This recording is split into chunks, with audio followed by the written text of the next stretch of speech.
What's up, everybody? How are we doing out there tonight? Welcome to the night show.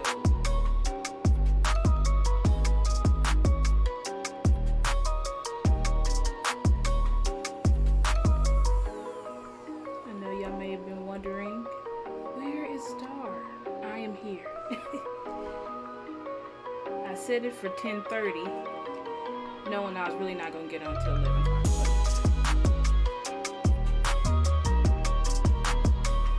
Y'all enjoy the intro video, and I will be back in just a moment.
What's up, everybody? How are we doing?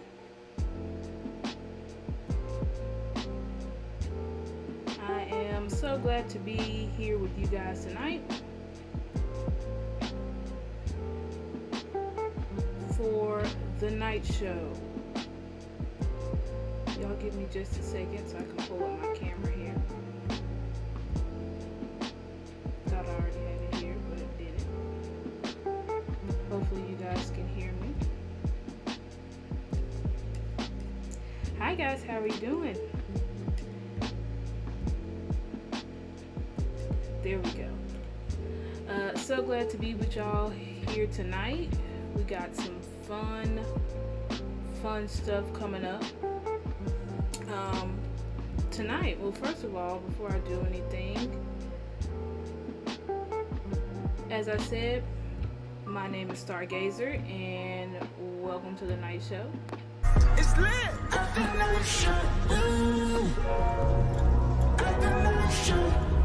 I'm so glad to be here. We got some fun, exciting stuff tonight. I've been doing some digging, some serious digging regarding our offensive line. But not just our offensive line. Honestly, I've been digging into our offensive line and also digging into our defensive line. So this is the first part of a series that I'm going to do called Trench Warfare, where we are going to be talking about both sides of the ball, the offensive line, the defensive line, as well as we're going to get into the linebackers as well.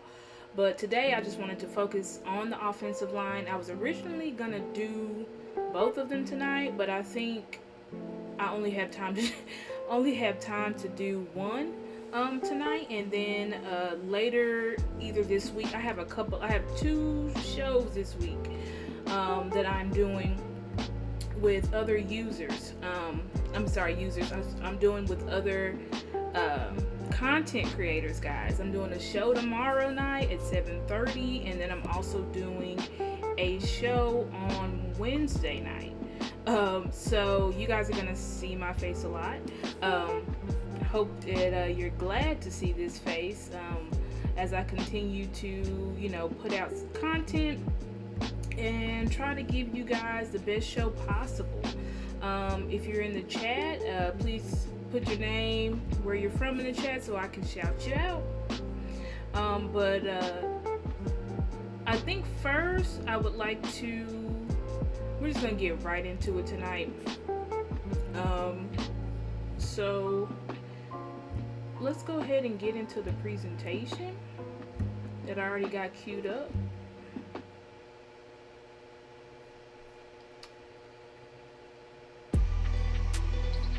So I'm super excited to get into this presentation. I hope you guys can hear me good. I have my mic turned up super loud, so I hope the presentation music is not too loud. I'm gonna turn it down a little bit, and I'm gonna just continue to go between scenes just to see who is here in the chat. Thank you, Key. Key is here. Okay. Thank you so much, guys, for being in the chat with me tonight.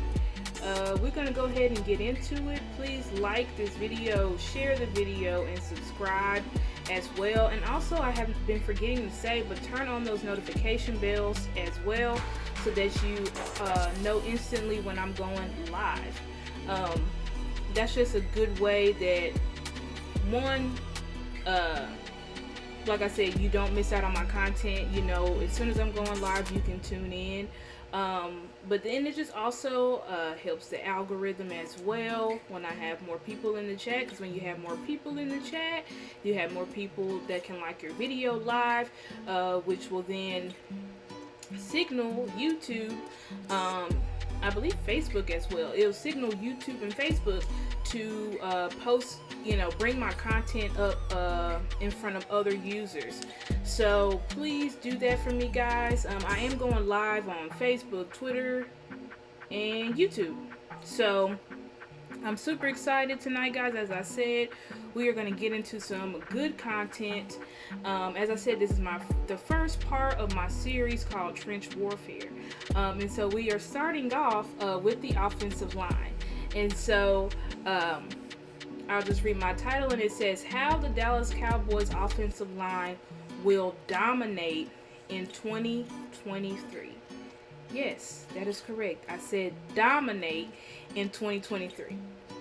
I know after the draft, there was one big question mark that some fans did not feel like was answered, which is left guard. Who was going to be playing left guard has been just such a huge concern.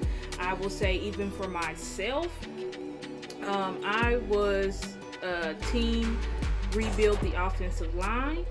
Not rebuild, but just make the offensive line great.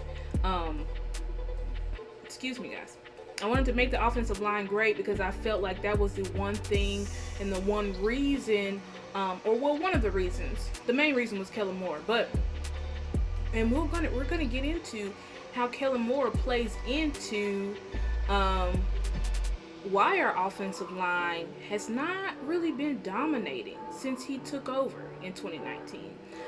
So I'm super excited to get into this, guys. So without further ado, and I'm trying to see, should I show you guys, should we do the interviews first? Or, no, I think I'm going to go through the presentation, and then we're going to go through the interviews as I go through the presentation. And then, yeah, so let's get into it. Let me see if you guys are saying anything in the chat. Okay, no, everybody's good. Okay, so let's get into the chat. I mean, the chat. Sorry. Let's get into the presentation. So, first of all, let's go over our offensive philosophy, and I'm gonna have to. Sorry, guys. I'm probably gonna have to go off camera just so I can read the content, and then I'll put myself back on the screen. So, anyways, so our offensive line philosophy in 2022, and I'm focusing pretty much, guys, on the run game. But as you know, run game pairs into, or your run game should marry your passing game. But I'm focusing on specifically what were our guys asked to do, because as we know, we became, since 2020, we slowly started to pick, since Mike has come, we started to pick up our running, what's the word, not reps, but I can't think of the word right now, but how many times we run the ball has been increased. Although this, we know in 2022 we really started to see us running the ball more and more. I think if we go back and look at the interviews, and when I say the interviews, like the coaching interviews that we do every week during the season, Kellen specifically said that Mike, basically enforced that they needed to run the ball. The starting point was 30 rush attempts. So y'all know in 2021 we didn't have that. Hence why there were games where Tony Pollard and Zeke got 6 touches, 10 touches, So obviously in 2022 it became a real focus. But let's take a look. I'm going to read an excerpt of this article. This is, I have the source there, which is from Pro Football Focus. And so this was an article specifically talking about what we could expect with Brian Schottenheimer's offense. As you got, well, if you don't know, Brian Schottenheimer is our new offensive coordinator. Previously we had Kellen Moore. Kellen Moore is no longer here.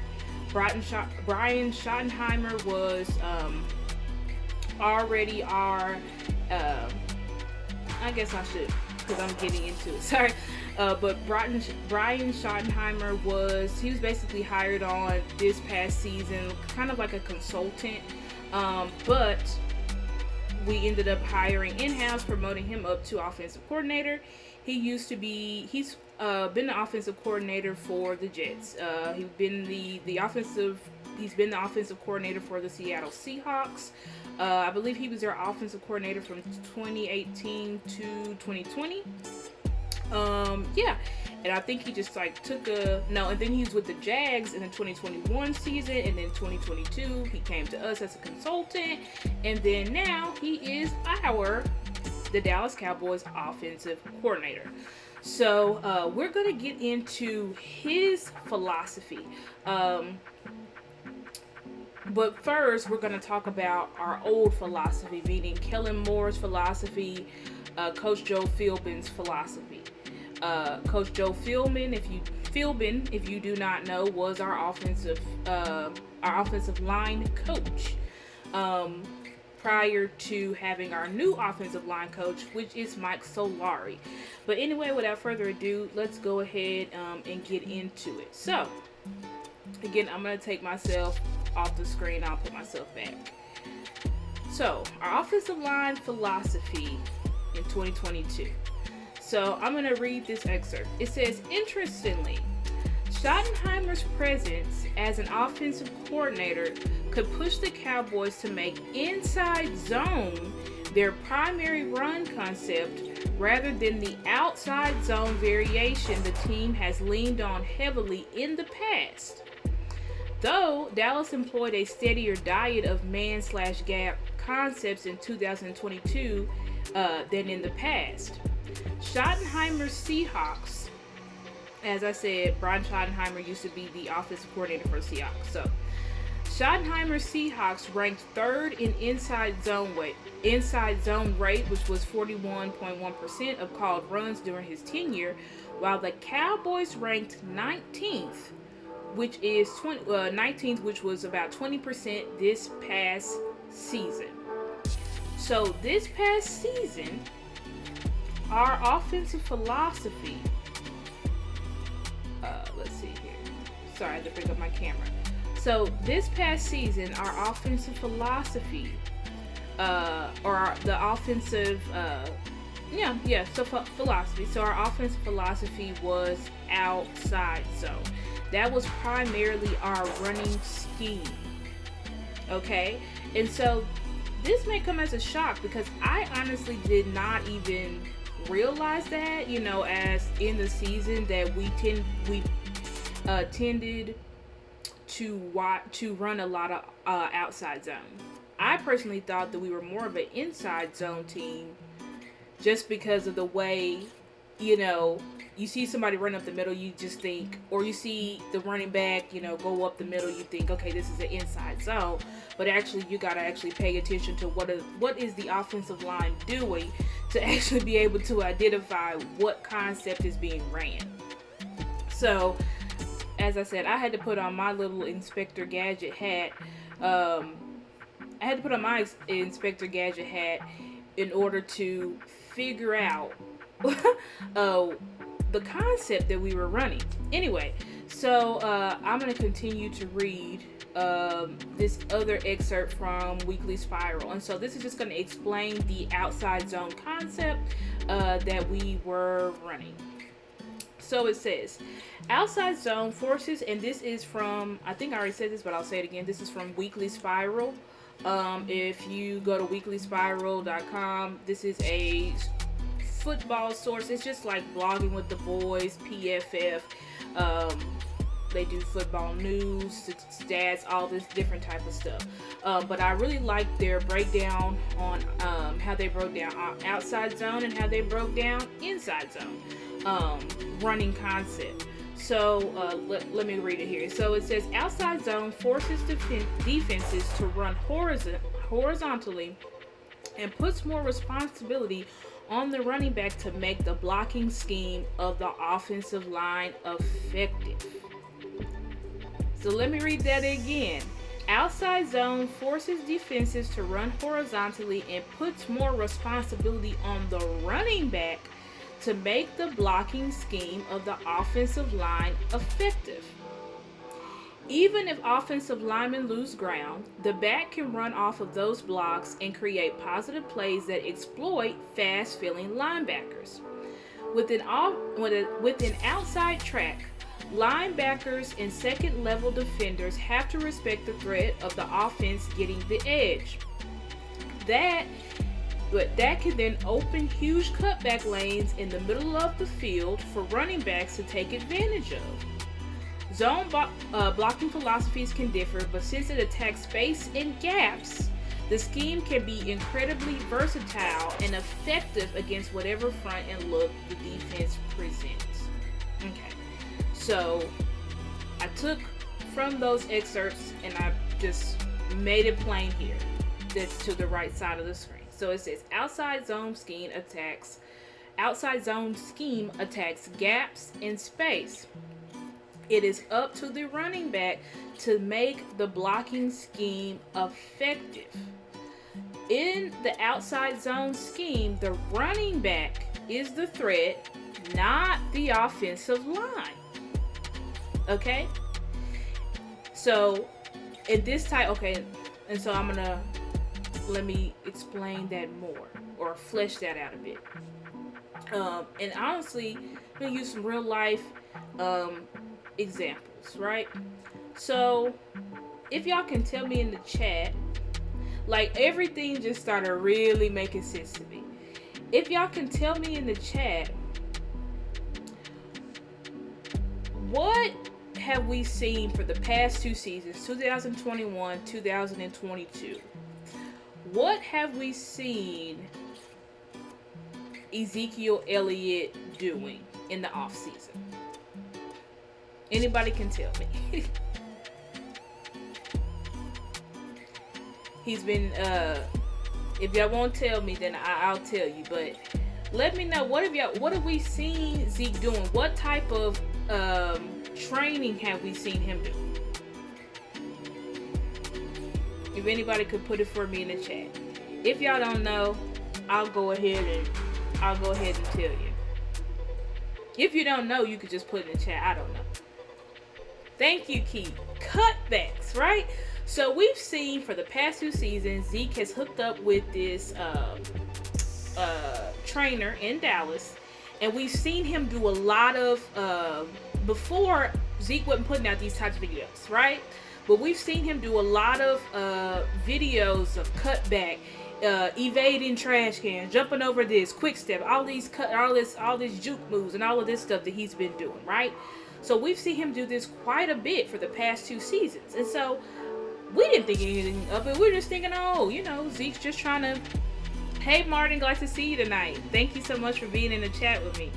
But we've seen Zeke do these types of exercises, and we're just thinking, okay, great.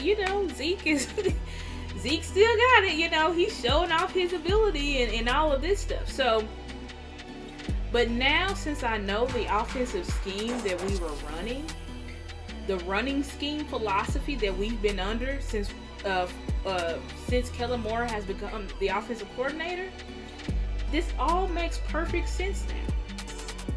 Because in an outside zone philosophy, right? Because pre-Kellen Moore, we were not an outside zone philosophy. We were an inside zone philosophy, vertical tack in the air, which we still are a vertical. We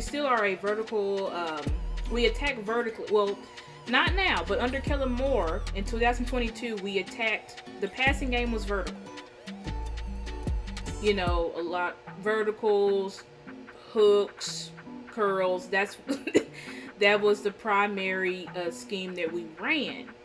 But when it came to the running game, Kellen made a switch that I don't think many people paid attention to. And I think this is why we saw a downtrend in not only Ezekiel Elliott, but we also saw a downtrend in some of our offensive linemen. Because, as you guys know, or you may not know, I was going to do, and I might still do it. Well, I'll do it eventually, but I was going to do a Zach Martin regress video. Because when I watched film on Zach Martin this year, or specifically our offensive line, Zach Martin did not look too great in the run game. And Tyron Smith didn't look too great in the run game. So it's like our greats did not look too good under this running scheme. But who did thrive under this scheme? Who emerged? Somebody tell me who emerged under this outside zone scheme. Somebody emerged. Somebody was on our team since 2019. And he didn't really see much of this person 2019, 2020. But then in 2021, he just shot up to the roof. Anybody know who that was? Put it in the comments in the chat if you know. Terrence Steele. Okay, Terrence Steele did emerge. That is true. But I'm thinking about somebody else. Steele, yes, but who else emerged? Who did we really see take off in 2021 on the offense? He's a running back. He's a running back.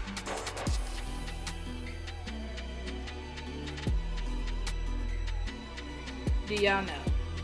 Anybody out there know? Yes, thank you, Jedrick. Pollard, okay? Because what is Pollard good at, right? Pollard is an evasive back. He's kind of he's a Christian McCaffrey type. And if, I didn't put this in here, but Shanahan runs a lot of outside zone concepts. So hence why he got Christian McCaffrey to come over and marry, because in the offense, in the outside zone scheme, the back is the superstar, not the offensive line. So you need a back that is quick and evasive, right? A back that has that cutback ability. This is why we've seen Zeke, and I have this film in the presentation, but we're like, why does it seem, first of all, Zeke lost weight, right? Because remember, Zeke dropped down to his college weight. And then we started seeing Zeke like he wasn't running through guys anymore. He was trying to, cut back and juke them and do all of this stuff. And it's like, Zeke he's been a downhill runner. Why has he changed? Why is he doing this stuff? It's because our offensive line philosophy changed. We were primarily an outside zone running scheme, which it's now no longer on the offensive line, it's on your running back. Right, he was shuffling, right? So Zeke became something that he wasn't. And it's not like Zeke can't be evasive, but that was never Zeke's game. Zeke's game was running downhill, blowing through people, right? Using his power. But see, he started we didn't even notice this stuff, but it's like, literally, guys, as I was saying this, I was like, oh my gosh, like, this makes sense. All of it makes sense. So anyway, and I'm not making this all about Z, but we gotta talk about this, because we gotta know, like, what was going on in 2022. And not only that, guys, so it didn't only affect our running backs, but it also affected, as I said, our offensive line. Because it's no longer about Zach Martin, he is a power guard. So it was no longer about pushing off the ball and attacking your man, right? It became about attacking gaps, attacking space, and then leaving it up to the running back to make the plays, right? And so that's why you saw Tony Pollard thrive under this system, because that's the type of back that he is. But when you have somebody like Ezekiel Elliott, that's not who he is. So that's why you saw Tony Pollard, once we actually started using him, you saw Tony Pollard trend up, and you saw Ezekiel Elliott trend down. That's why you see, if you watch the film, you'll see our interior, Zach Martin, Tyler Biotish, Connor McGovern. I'm talking about, I know Connor McGovern's gone, but we're talking about in 2022, you saw that our guards, our interior really, really suffered, right? Because of what they were asked to do. No longer asked to just push off the ball. Because even look at somebody else who suffered tremendously. As I said, I mentioned his name already, but Connor McGovern. Because Connor McGovern was known as a power guard coming out of college. But we switched him to basically, because when you have an outside zone scheme, I didn't put this video, but when I was doing research, I watched the Baylor's offensive line coach talk about it. And he was like, when you have an outside zone scheme, it's all about your guys being able to run off the ball, basically. So it's all about moving them in space, right? Attacking them, having them attack in space, in unison, right? It's not about attacking the man in front of you. It's about attacking the space.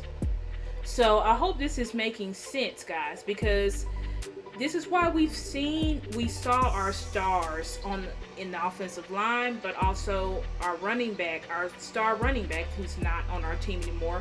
This is why we saw him downtrend.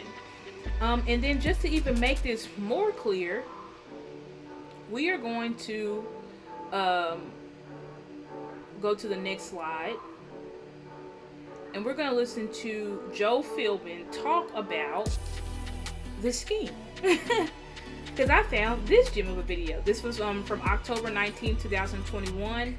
This is on the Dallas Cowboys YouTube. I have already put the links to every video that I show in this presentation in the description. So, just so we don't have any issues. But let me go ahead just a second because I need to pause this so that you guys can hear the presentation. Okay, and we're gonna be playing.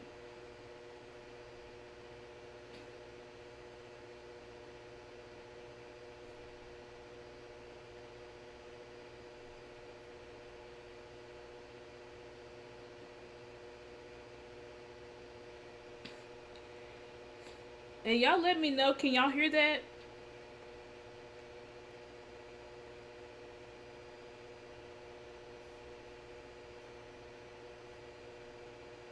Can y'all hear that? I hope y'all can hear that in the chat.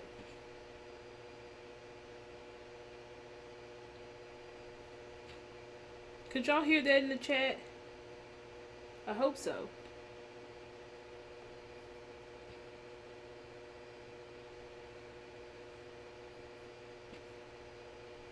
Y'all couldn't hear him? Okay, hold on.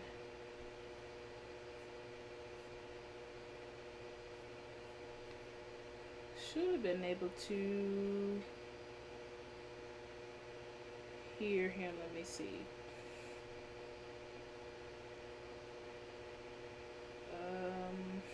I may just have to end up playing it for you guys live. But y'all should be able to hear it. Let's see. I always run into some technical issue here. Let me see. What should I do here? Because we have presentation here. You know what? I think it's because I don't know if I have the sound turned up here. Because I can hear, and y'all should be able to hear what I'm hearing. Okay, I may just have to. It's fine. I can build a plane while it's in there, no problem. Let me do this because I think I already have it queued up here.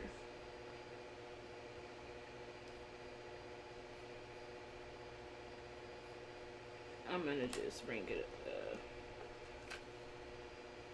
I have it here. I already have it pulled up. Boop, boop, boop, boom.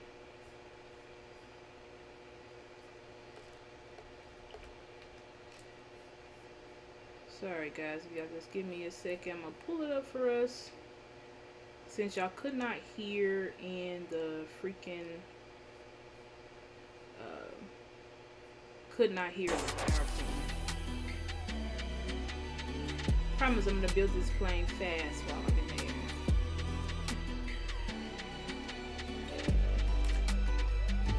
Thank God that this portion is also in the beginning of the video, so I'm not gonna have to scroll or search through or nothing like that.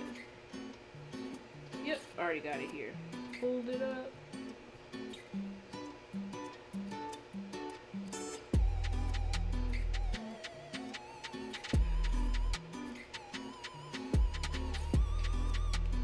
Okay, got it here.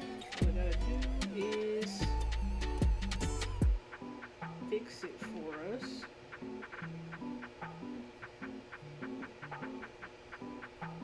Let's see if I can transition this.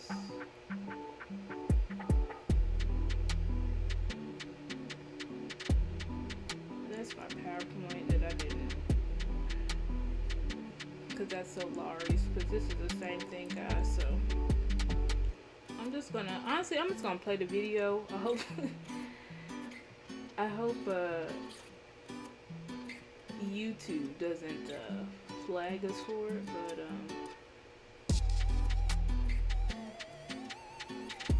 because you guys should be able to see it. Let's see. I'm not sure.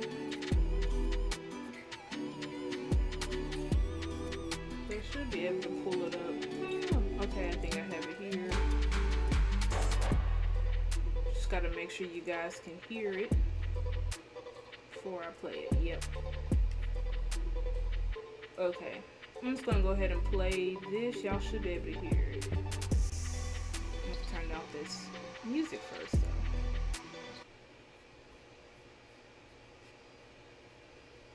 honestly, I'm gonna just do this. Should be able to bring it up in the browser.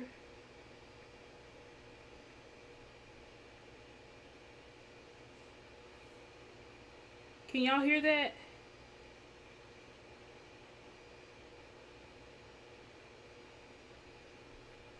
Y'all let me know if y'all can hear that from the browser. Oh, you know what? It may not. I think I have to transition it. I don't want you guys to have to just look at a black screen though, so how about this? Yeah, let's just do that. And then interact. Really their job. There we go. Okay. You guys should be able to hear that now. I always gotta build a freaking plane while it's in the air. It's this close to having it seamless. This close. Y'all let me know if y'all can hear that.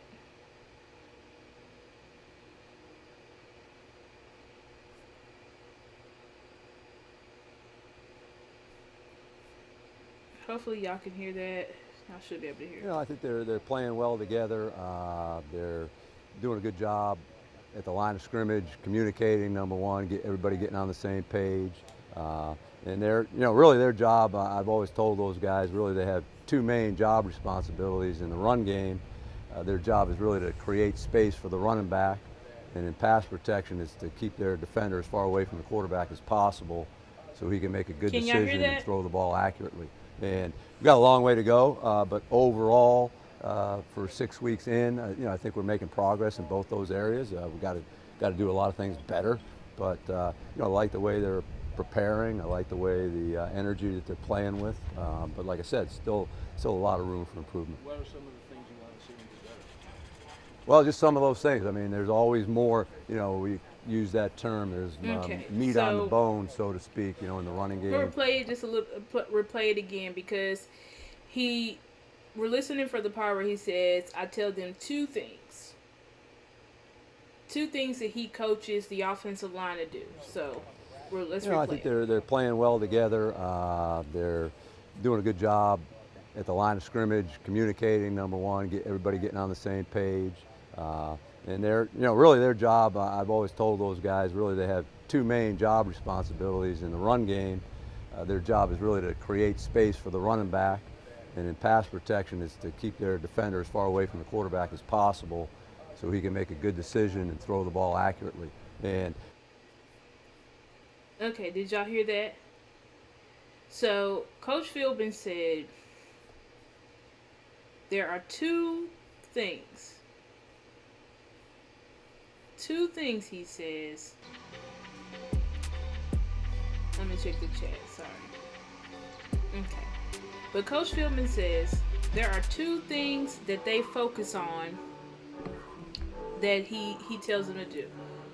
One, create space for the running back. And two, to keep guys or keep defenders away from Dak or your quarterback as much as possible, so that your quarterback can make the right decision. So that once again is solidifying what we've learned right now about the outside zone and how it is about attacking space. Coach Philbin said creating space, right? So it's not about pushing off the ball and attacking your man, right? It's about attacking space to create as much space as possible for your dynamic running back, because remember, in an outside zone philosophy, it's all about your running back. Your running back is the star. He's the one that he's the one that makes the scheme effective, essentially. By him dipping and dodging, juking out, spinning, cutting back, it's his job. It's not on the offensive line's job, okay?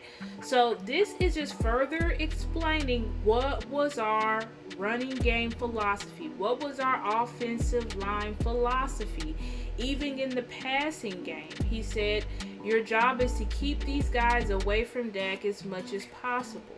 So not attacking these guys, but basically creating space for Dak. Creating as much space as possible for Dak so that he's able to not have the pressure in his face and obviously, like he said, make the right decisions, get the ball and, get the ball out of his hands. Is that making sense to everybody? I hope it's making sense to everybody.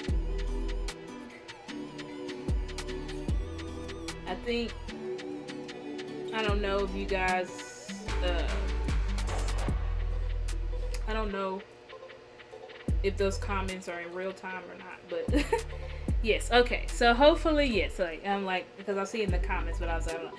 So yes, so this is what our offensive scheme has been.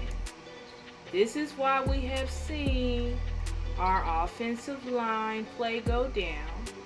This is why we have seen our star running back go down. Because the philosophy under Kellen Moore and Joe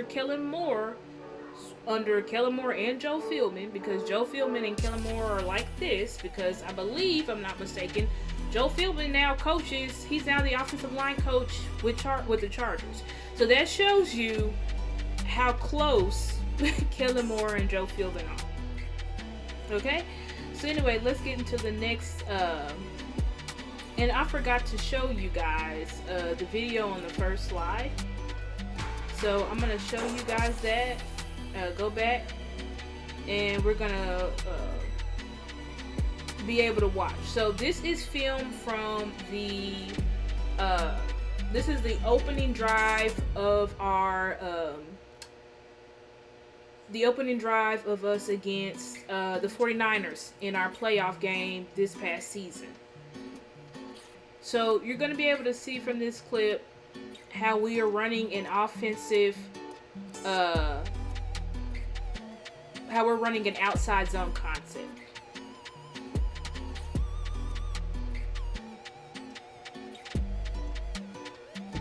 So hopefully you guys can see that, okay? So, and we're going to look and see. So I'm going to, because see, you may say, oh, well, that looks like an inside zone. The way that you know that it's an outside zone is when all the offensive linemen take the first step together into the same direction.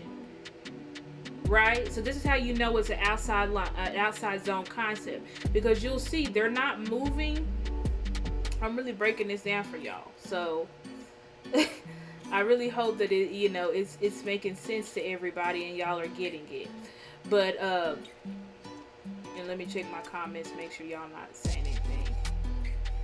Okay, but yeah, so sorry guys, I have to switch back and forth. So, but anyway, so the way that you tell is an outside zone play, because see, it's lined up in the middle. This is why you would think initially, oh, that's the inside zone. No. You know it's an outside zone when all your offensive linemen take the first step in the same direction.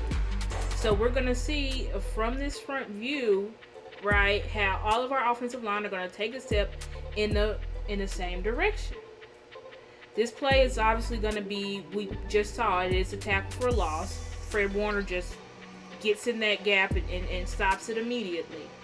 And you'll see here, I said, this type of scheme is not effective against speedy linebackers, aka Fred Warner, aka Dre Greenlaw, because they are quick enough to capture the edge. Because remember, in the outside zone, it's up to your running back to either capture the edge or cut back.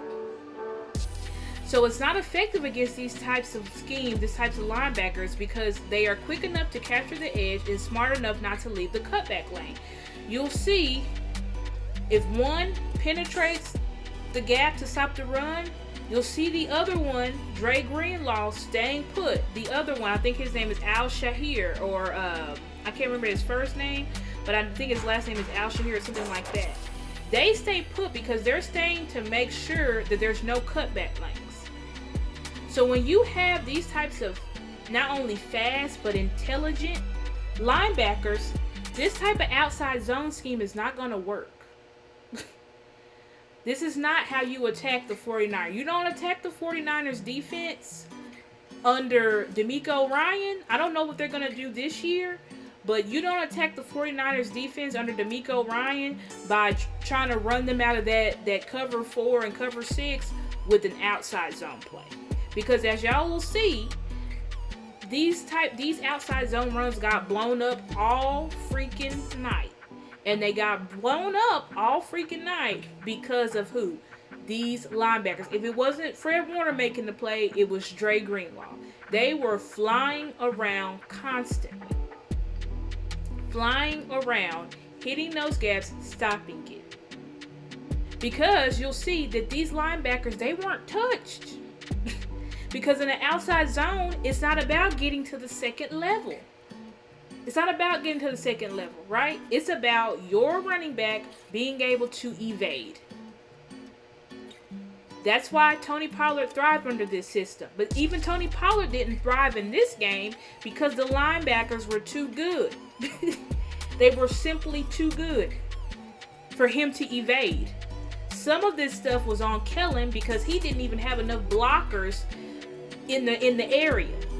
And we'll see that as well. Like, there wasn't even enough. Like, why are you running to that direction when there's like 5 49ers over there and like literally 1 tackle and 2 wide receivers? Is a wide receiver gonna guard Fred Warner? A wide receiver gonna block Fred Warner, the best linebacker in football? Y'all tell me that. Y'all tell me in the chat.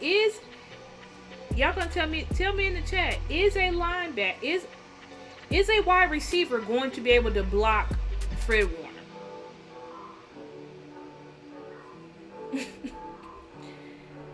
Y'all tell me in the chat if y'all think a wide receiver is gonna block. Yeah, definitely not. It's not gonna work. But anyway, let's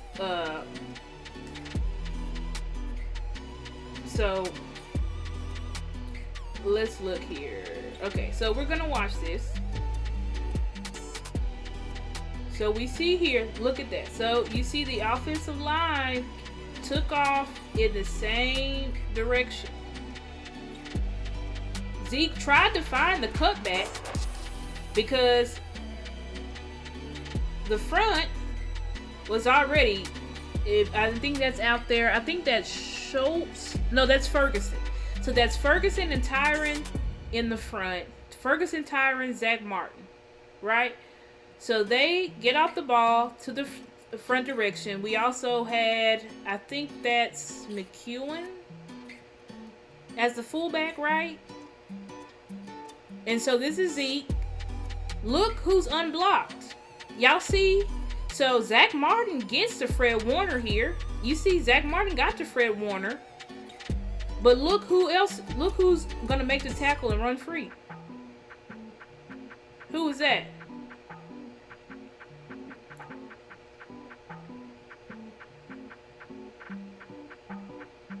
Dre Greenlaw. Y'all see that? So Dre Greenlaw was standing right there. So even though Fred Warner got blocked, if somebody else was able to block Dre Greenlaw, then Zeke, probably because Zach Martin was able to get his hands on him, he probably would have been able to get to the outside of that. He would have been able to get to the outside of the formation. But because nobody had hands on Dre Greenlaw, what's the result? Tackle for loss. Okay, so this is another outside zone concept. Gives the ball to Tony. Who blows that play up? Fred Warner. And we're gonna see why this play was blown up.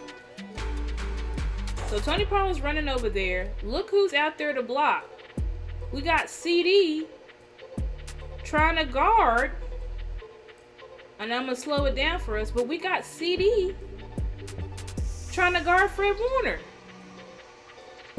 So all we have out here to block, literally, look how many 49ers, 1, 2, 3, 4, 5, about 5 49ers over here with only one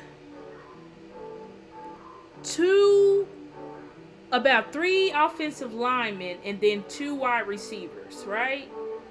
So, and really in this direction because Zach Martin's downhill. So really all you had was Connor McGovern over here, Tyler Smith, and then CD and Noah Brown trying to block 1, 2, 3, 4, 5, trying to block 5 49ers defenders.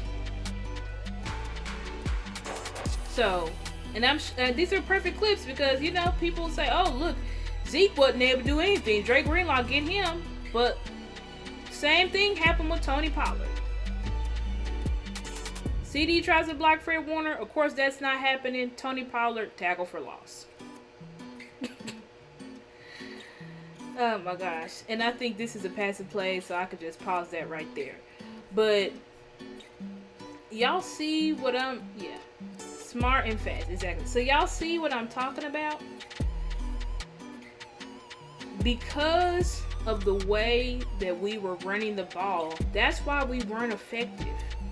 I think what we've been focusing on so much is the personnel. We were saying we don't have the personnel, but I don't think it's that we don't have the personnel. I think it's that the scheme that we were running was not effective for our yeah, poor CD. Yeah, CD just had no hope. Fred Warner gave CD, it was a long night for CD. Even though CD turned up, I'm not saying CD didn't turn up. He did turn up, but Fred Warner was everywhere. Right? And so that's what happens when you have an elite linebacker that's not only smart, but that's fast as heck. So Fred Warner, Dre Greenlaw, those are probably the fastest linebacker tandem in the league. I think it used to be argued with Devin White and can't remember the other guy over there in Bucksland, but those guys are old. Well, Devin White's not old, but Levante David, he's a lot older. So Dre Greenlaw and Fred Warner are young guys. Young guys with elite sideline to sideline speed, but also with the brains. So that shows you how ineffective outside zone concept is against the 49ers defensive scheme. And I just explained to you why it was ineffective versus that scheme, right? Okay, so moving on, we're going to get into our next slide, which is our offensive line philosophy for 2023. Or, I don't know why I said it like that. Offensive line philosophy for 2023. So, and remember, reason why I'm saying this, the reason why we're saying we're switching to this specific concept, and I think this is probably a good time, honestly, to bring up Coach Mike Solari, what he said. Actually, no, I'm gonna save that to the end. I just want to get to this presentation, and then I'll play the interview at the end. We'll talk a little bit about it, and then we'll be done. So anyway, so remember on the previous slide, or on the first slide, they talked about how how it's most likely that we're going to switch to an inside zone concept, because that's primarily what Brian ran when he was in Seattle. That was his running philosophy. And then we're going to get more clues from our offensive line coach to further back up that this will be our philosophy in 2023. Okay? So let's go ahead and read this excerpt of this article, which is from Weekly Spiral. So it says, inside zone is designed to hit inside the tackles and to create movement on the first level of the defense. To do that, offenses use double teams. The primary goal of inside zone is to create first level movement while getting in position to take on second level defenders. During their double teams, offensive linemen must always have eyes on the second level. Zone blocking schemes create flexibility against different fronts. The offense can use alignment and leverage of a defender against them. If they are aligned on the inside shoulder, the offense will move them further inside, and it's up to the running back to be able to read and run off that movement. Before getting onto the second level blocks, linemen must have a reason to come off. If a double team block stays attached too long, the linebacker can feel untouched. And we've seen that before. Basically, you stayed on you're supposed to be combo blocking, but you stayed on the block too long, and then that linebacker just fielded and blew up the play. That actually happened in our game. I think I might have film on that. But anyway, but it says if an offensive lineman don't coordinate who comes off, that can leave the first level defender to make the play, right? So, have my summary here to the right of the screen. It says inside zone scheme attacks first level defenders to get in position to attack second level defenders.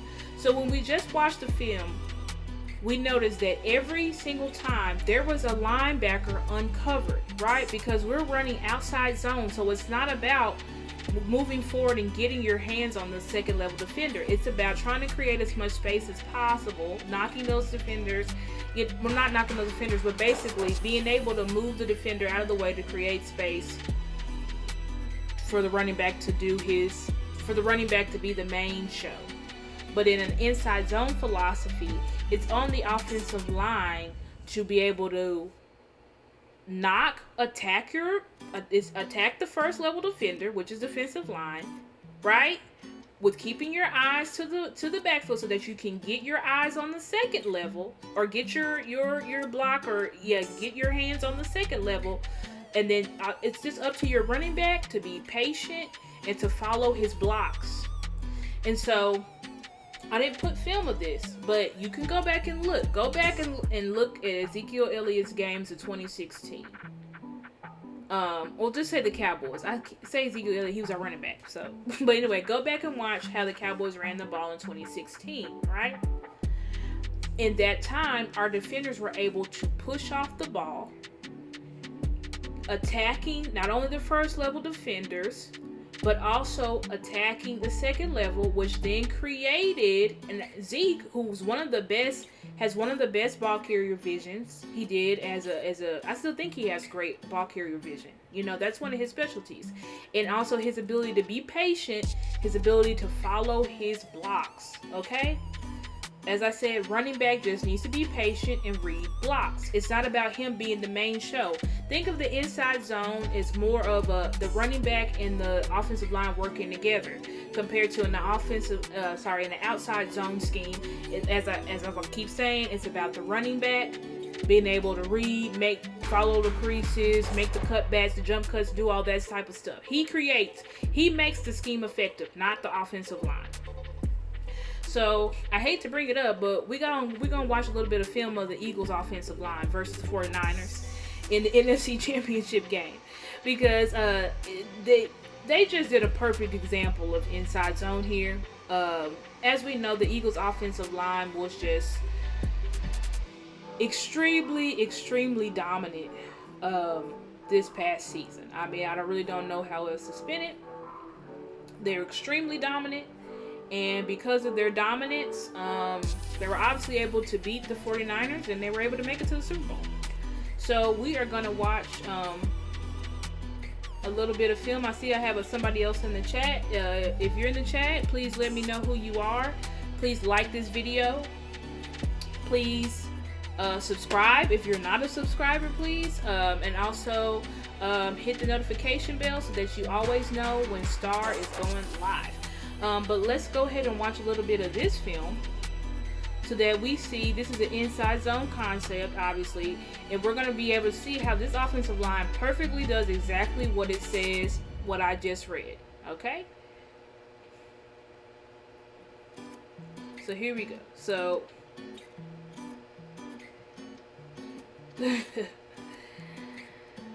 we're going to be able to see how these guys push off the ball, attack their defenders, looking to the second level, making sure they get to the second level, push those linebackers out of the way. That is what the inside zone concept is. We'll rewatch it again. Do that. Make sure they're pushing. You see the guys combo blocking as well. 56 and 65 combo block. Look at both of those combo blocks. Pushed him out of the way. The linebackers could not touch the running back. That was a beautiful block if I ever seen it. I just want to watch it again because I hate the Eagles, but their offensive line is just nuts. Like, look at this. I mean, basically, this is Moses who parted the Red Sea. Look at this. Look at this space. Their linebackers were nowhere to be found. Do you see that? Now, that's textbook inside zone blocking. And so, I'm super excited because I believe... What's up, Steven? How you doing? Glad to see you tonight. Oh, we got 6 people in the chat. Holy smokes. Hey, everybody. Thank you for joining Star tonight. Please like this video, share, subscribe, all that good stuff. But anyway, let's continue with my presentation.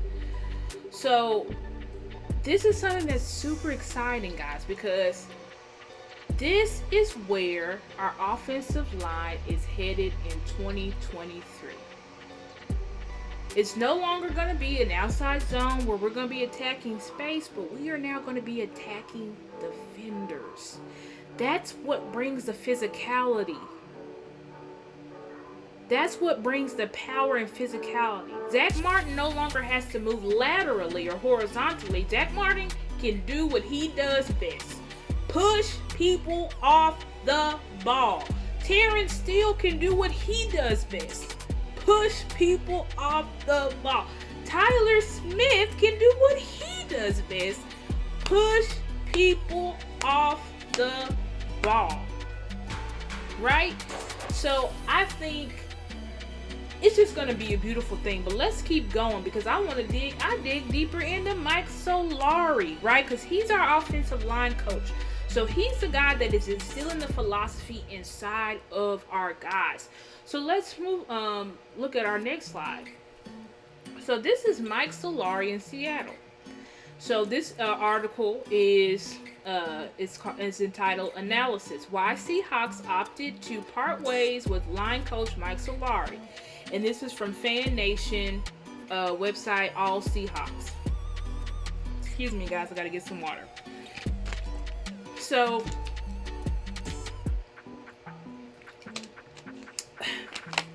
doing a lot of talking.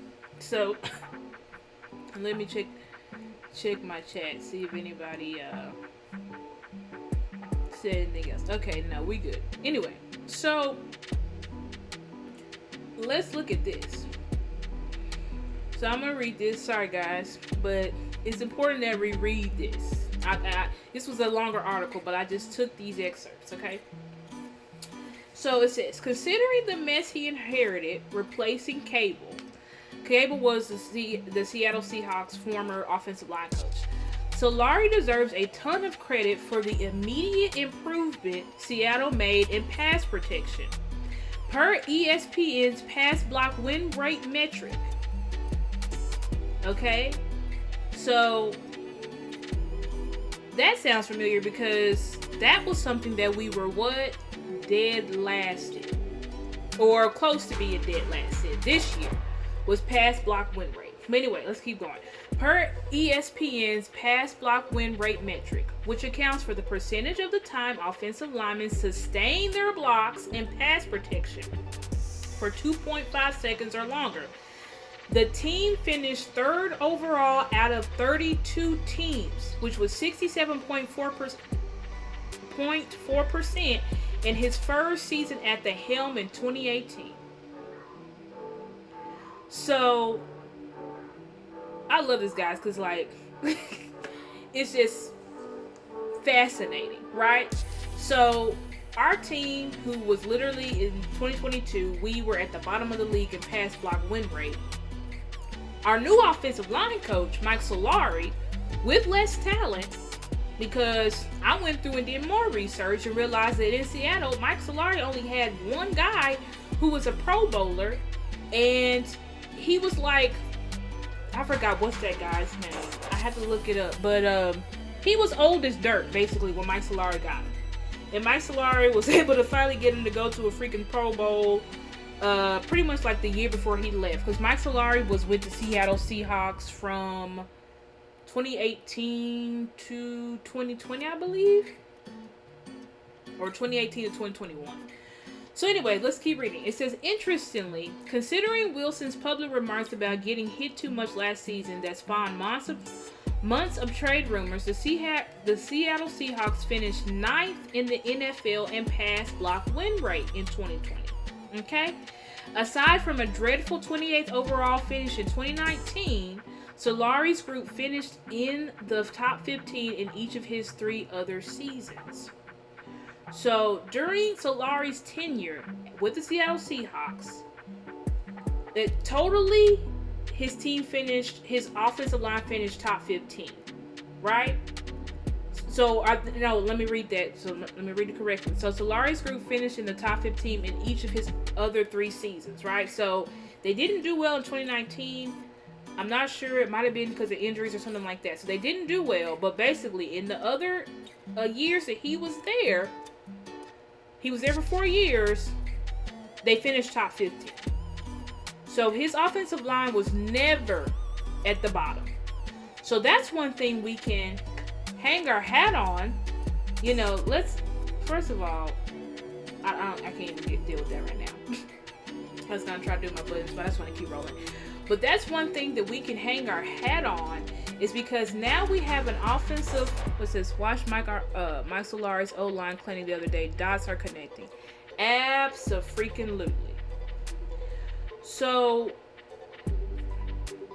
this man literally, God, it's just fantastic. So anyway, this is a man that his offensive lines was, like the article says, despite that one season, finished top 15 in pass block win rate. So we already know that our pass block win rate under Mike Solari should go up. Can't say for 100%, but it should go up considering that Mike Solari had less talent in Seattle and his guys were able to finish top 15 in almost every year. Okay, anyways, keep reading. So it says, interestingly, I already read that. Okay. Okay, and during his 4-year tenure, they ranked 10th overall. 60.6%. That is fantastic. So that's just the average. So over his entire 4-year tenure, they finished 10th amongst offensive lines, guys. 10th. That means our offensive line is about to shoot up. Okay, because we got way more talent than what they had in freaking Seattle. Okay, well, let's keep reading. And this is why, with Pro Football Focus, this is why we've got to be careful with Pro Football Focus's grades. Because it says, but Pro Football Focus never graded Seattle's offensive line near as favorably in pass protection.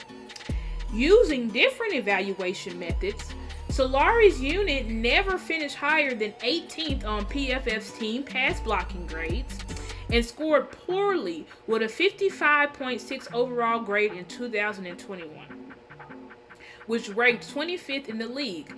They were even worse in 2019, scoring 30th out of 32 teams in pass blocking grade. Okay? Solari arrived in the Pacific Northwest with a sterling reputation for building strong run blocking units, dating back to earlier stops. So let's even focus on that. He's always had strong run blocking units. This is why I've been focused on our philosophy considering the running game, because that is what we're about to do. If we change the running game philosophy, we'll see that our passing game philosophy will just open up. Okay? But anyway, let's keep reading. Where was I at? Okay, Solari arrived in the Pacific, a sterling reputation for building strong run blocking units, dating back to earlier stops with the Chiefs, 49ers, and several other teams. With Schottenheimer at the controls, if y'all didn't know, Mike Solari was Broughton Schottenheimer's offensive line coach when they were in Seattle. So Solari and Schottenheimer are besties. Anyway, With Schottenheimer at the controls, the Seahawks achieved their goal of getting their rushing attack humming again behind a front line headed by mauling guard DJ Fluker and tackle Dwayne Brown, leading the league with 2,560 yards and scoring the 5th most touchdowns on the ground. Okay, so this was just for his first season because Seattle had the #1 rushing attack in 2018. Okay, and look at these characteristics. It says mauling guard of DJ Fluker and tackle Dwayne Brown. Dwayne Brown was the guy I was talking about. That's the guy that he was brought over when he was super old. Like he came to Seattle when he was super duper old. But he ended up making the Pro Bowl. I think it was the final season of Solari's tenure. Again, he was a 6-time Pro Bowler, but as I said, when he came to Seattle, he was old. So he wasn't making Pro Bowls, but he did make it the last year he was there. So anyways, keep reading. So they had the #1 rushing attack. Then let's move on. That was in 2018. Then it says this trend continued in 2019 as the Seahawks finished 4th in the NFL, right? With 2,200 rushing yards, and the line again finished in the middle of the pack. So remember, even though they said that their pass block win rate was not good in 2019, their rushing attack was still great. Okay, so let's see. With the 59.9 grade, which ranked 17th, eclipsing 1,000 yards for the second straight season, Chris Carson, that's what they're talking about, the running back, was credited with more than 1,000 yards after contact, a whopping 62 missed tackles. Penny came on late before an ACL injury ended his season, averaging more than 3 yards after contact per carry in a reserve role.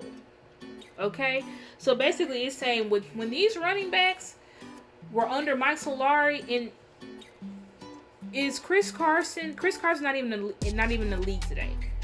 Rashad Penny is. I think the Eagles just signed him, but this is a guy that could basically never stay healthy. But basically what this is saying is that those running backs thrived under Mike Solari. So do we think that Tony Pollard and Deuce Vaughn, do we think those guys are better than Chris Carson and Rashad Penny? Because I do. I don't know what y'all think, but I for sure think. Y'all let me know in the comments. Do y'all think that Tony Pollard and Deuce Vaughn, and potentially we bring Zeke back, is better than Chris Carson and Rashad Penny? Y'all let me know in the comments. I'm going to keep going with the presentation. Let's keep reading. Okay, in 2020, Seattle's line took a reasonable step forward. So this man's lines just continue to get better. So in 2020, Seattle's line took a reasonable step forward with the additions of guard Damian Lewis and tackle Brandon Shell, along with Ethan Pauschik, shifting to the starting lineup at center.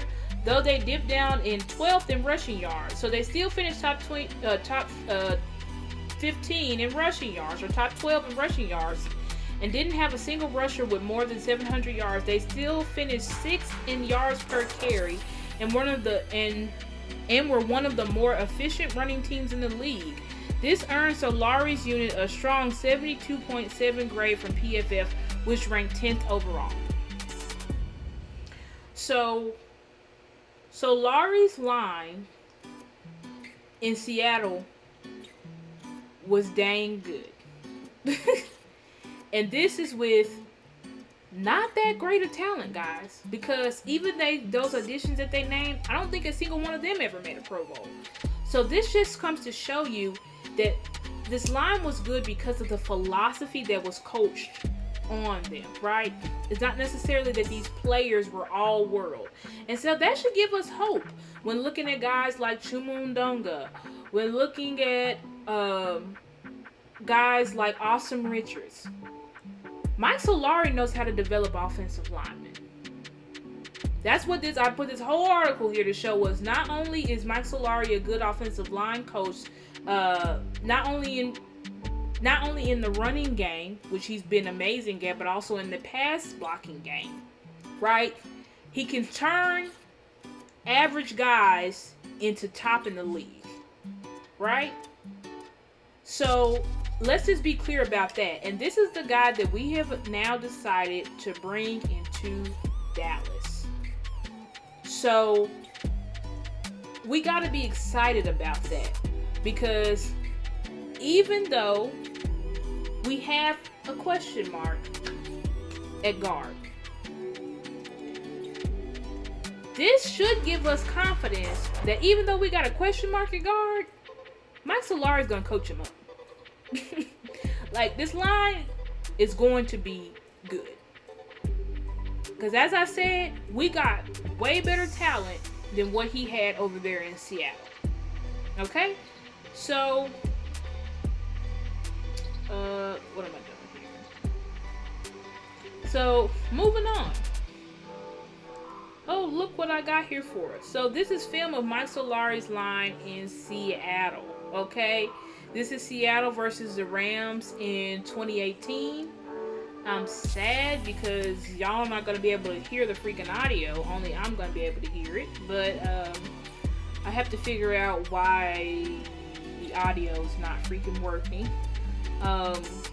Or how I can get y'all to hear the audio that's in my presentation. I don't know how that works quite yet. I'm going to figure that out.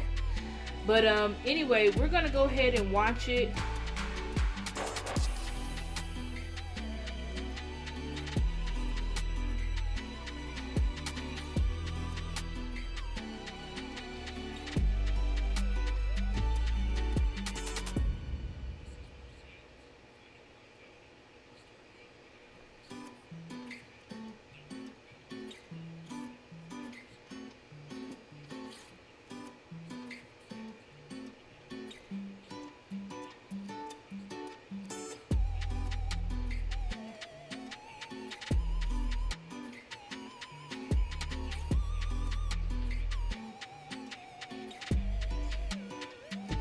So y'all see that?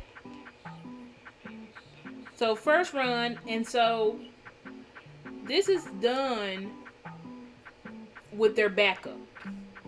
Because y'all can't hear the audio, but what is being said is that DJ Fluker is out from injury. Chris Carson is out from injury. So they're having to run with their backup, Mike Davis. And with backup, Fluker was their guard. So they're out here with a backup guard and a backup running back.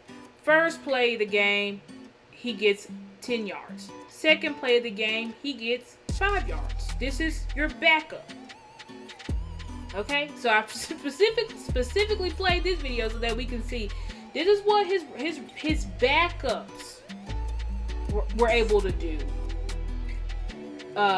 against the Rams. This is in 2018. So this was when the Rams were pretty darn good. I believe the Rams were in the NFC Championship this year, in 2018 if I'm not mistaken. So this is against a very good Rams front. This is what the Seattle Seahawks had been able to do to them.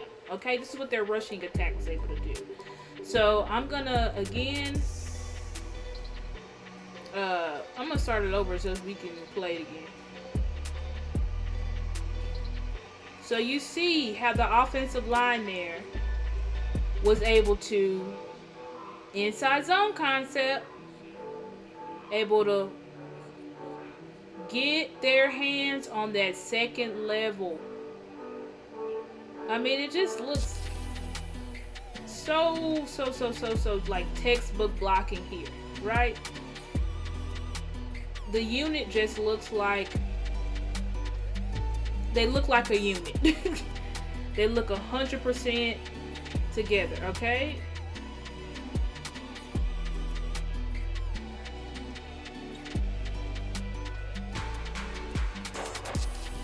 And so this is when Seattle as well, remember I said Seattle was the #1 rushing attack in 2018.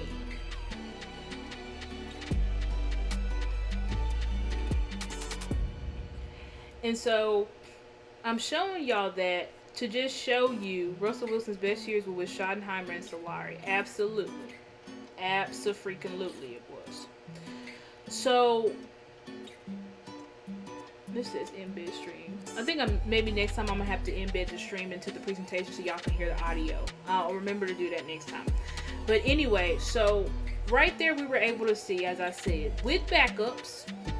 And if you're in the chat, let me know who you are. Would love to shout you out. Please like the video. Please like the video. If you are watching, please like the video. Please share it. And if you're not a subscriber, please subscribe to the content and turn those notification bells on. But anyway, we're able to see we did beat this team in the wild card. Absolutely. This is the year that we beat this team in the wild card. But that still doesn't negate that they were the #1 rushing attack that year. And you can see how even though Solari had his mauling right guard out in Fluker and the star running back, because people were trying to say, oh, it wasn't really Solari, it was really the running backs. Chris Carson's not in the league. So it definitely wasn't the running backs. We can see here, this is Mike Davis, the super backup. He hits, got 10 yards on the first carry and 5 on the second. Okay? So it just shows you how, and you were able to see there, how the unit moves as one. How the unit attacked that Rams front. Right? Because remember, inside zone is what? You attack the first line defenders, but you keep your eye on the second level so that you can attack the linebackers. All the running back has to do is be patient, follow his gaps.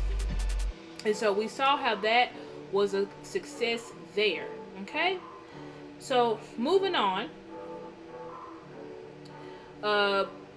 Let's look at Mike Solari's line in San Francisco. So Mike Solari was also the offensive line coach when from 2010 to 2014.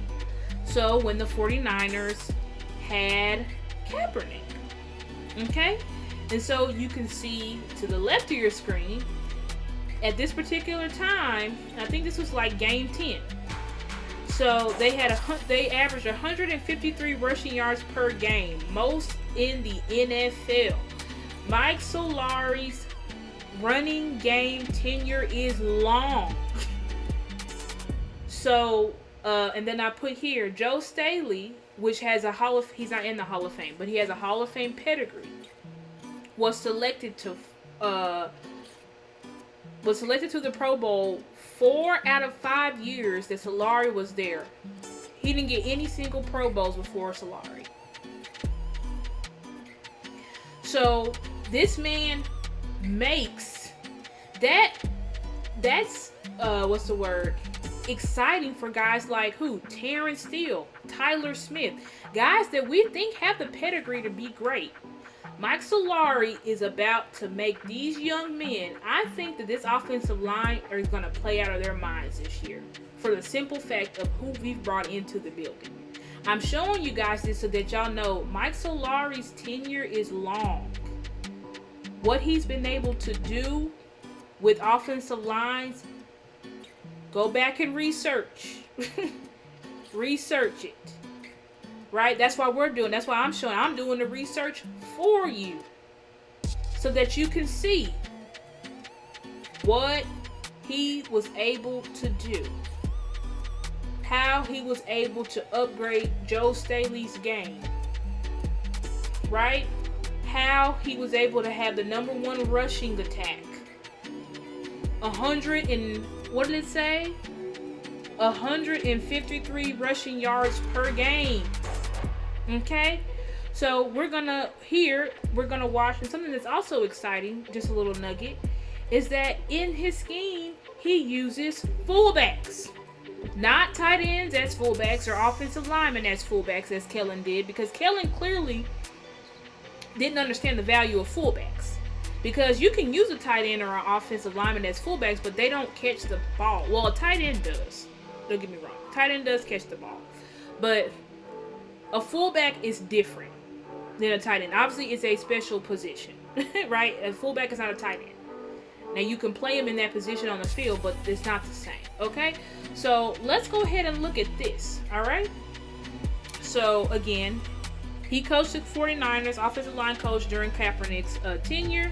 And we're going to watch this film that we see.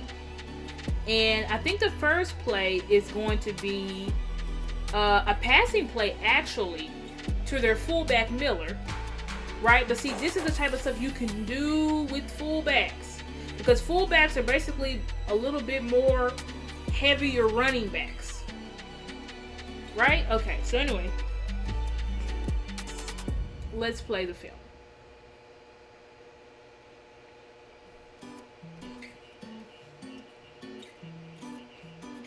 Look at that. So actually, that's the first player. I wish y'all could hear this audio. Shoot, man, next time I'll be better. But the first play, you see Frank Gore. Frank Gore was 30 at the time. You see Frank Gore. All he does, follows his fullback into the hole. That's something also that our running backs were missing. Fullbacks. Because you remember when we were under Jason Garrett, we had fullbacks. Y'all remember our fullback? What was his name? I can't think of it right now. But we used to have a fullback. And then all of a sudden Kellen took over and we just thought we could just throw anybody out there at fullback. Because the fullback, basically, they lead the running back into the hole. So they're clearing the way. So the running back just has to be patient, follow the fullback through the hole, and then he can explode through. Okay? But anyway, let's go. Let me play it.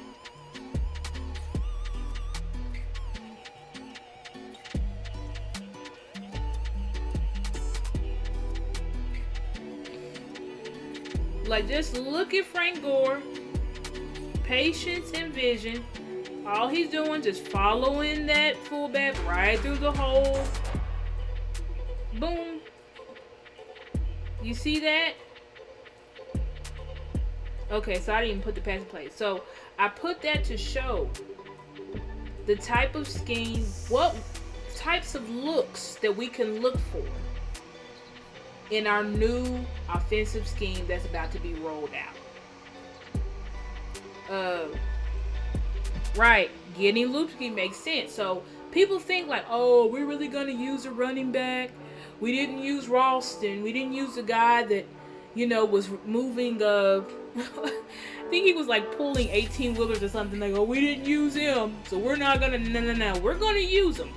We're 100% gonna use him, because not only in Schottenheimer's scheme do they use fullbacks, but they also use fullbacks. Keith Smith. Who's Keith Smith? Are you saying that was our other fullback?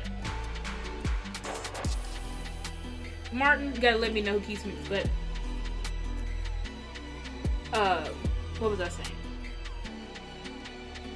So anyway, under Solari uses fullbacks. You saw in the Seattle film, you saw in the 49ers film, he uses fullbacks. Shout out to my guy Jay Tuck. He just did another breakdown on Brian Schottenheimer. You can go and look.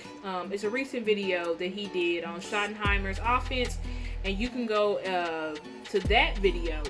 I didn't link that video below, but in the description. But it's called. Let me pull it up, Shirley. I'm just telling y'all can go there and look that up. Y'all can look that up, because that will show you for sure. He had film on there that shows that Schottenheimer for sure uses fullbacks. But I can pull it up right now, because y'all, J Tuck's channel is CFO Sports. I have a link to one of his videos in the description, so y'all can just go there. And the video that I'm referring to is called Dallas Cowboys New Offensive Identity. The Broughton Schottenheimer, I think it's called Offense or something. He just made it 2 days ago. Y'all can go through and click that, and y'all can see that Broughton Schottenheimer, who's our offensive coordinator, uses fullbacks. So 100%. How you say his name? Lupke, I think. Lupke. 9 times out of 10, he will be on this team, and if it's not him, so at that time, San Francisco majored in gap run schemes.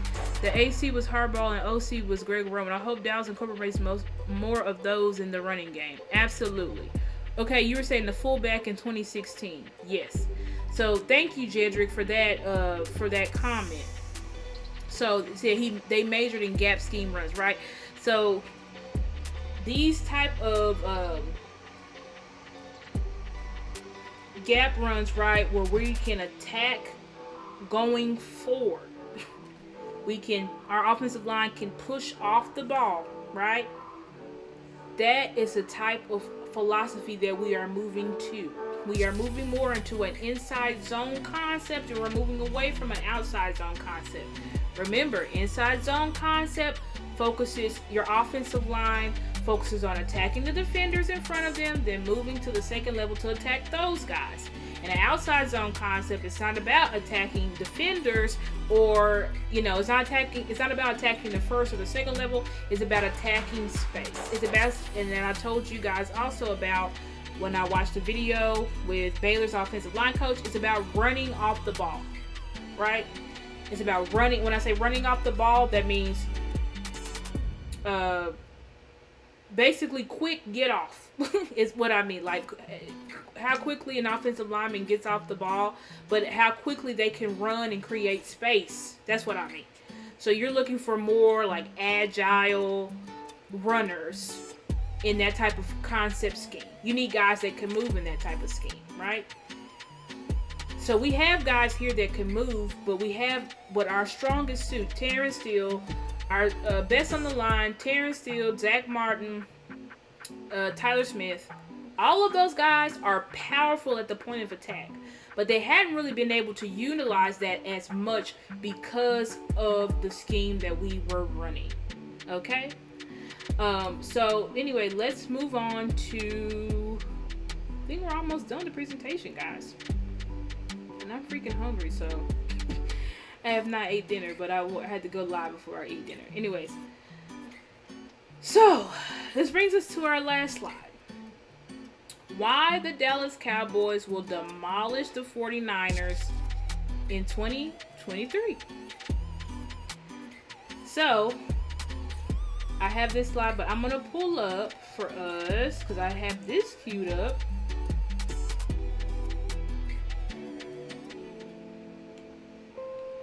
Hey, what's up, guys? I'm just going to pull up here. And we're going to listen to an interview with Solari. He is going to directly tell us all about his philosophy. And shout out, I have this link in the description. Shout out to those guys over there at the Cowboys Network. They do a fantastic job asking these questions. Like some of the, like Aisha Morrison, Cal Yeomans. If y'all don't know those guys, please look them up. Because those guys are absolutely freaking fantastic with the questions that they ask. Hold on, let me see. I had this up, and then, of course, I messed it up because I was searching other stuff. I had to do that other video on the fly. And freaking, you know what? I think I can control it from my actual browser. Y'all give me a second, but y'all let me know y'all's thoughts in the presentation. What do y'all think about this? Are y'all excited for next year? Are y'all buying what I'm selling? Are y'all buying that we're in good hands? Or y'all think I'm blowing smoke up your butt? Let me know what y'all think in the chat. Because I think we got something to be super excited about. I really freaking do. Okay, let me see if this is pulled up to...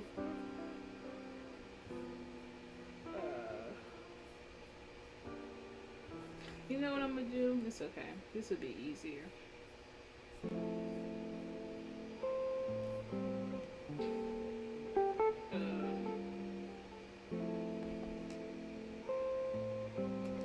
Yeah, y'all let me know if are y'all buying what Star is selling in the chat? Or y'all like, no, we're in hot water, Star. Thanks for trying to sell us streams, but our offensive line is gonna be terrible. We don't care what you say. Y'all let me know what y'all think in the chats.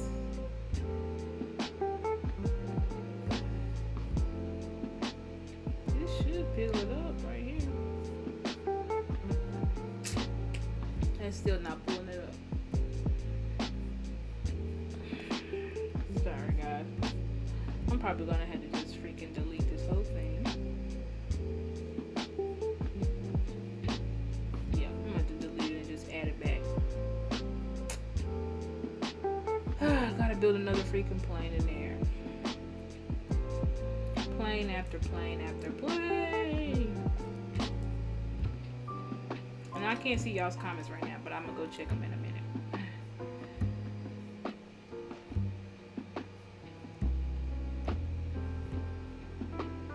Okay, here we go. Got it pulled up.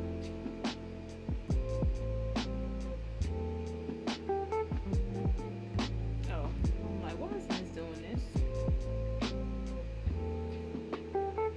And I apologize, guys, for the dead time. I know that's super annoying. Y'all forgive Star. Star's, she's working on it. She's working on trying to build these planes while they're in there. Don't y'all worry about it.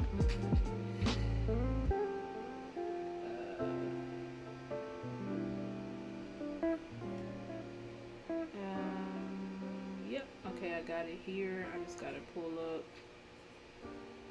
You guys probably can already hear it. The video that's playing. Actually, no, I don't think y'all can hear it yet. But let me.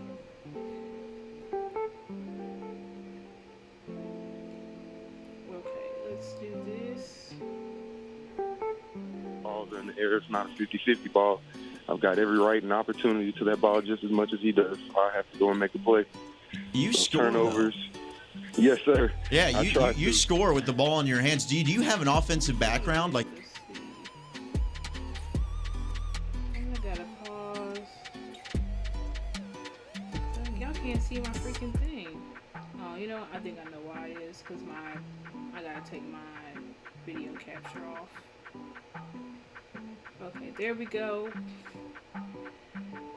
Putting up the browser here. Y'all give me just a second.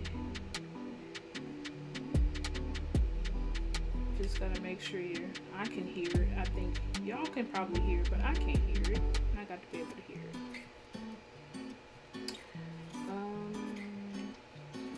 I apologize, guys. It's taking me a little bit of a time here.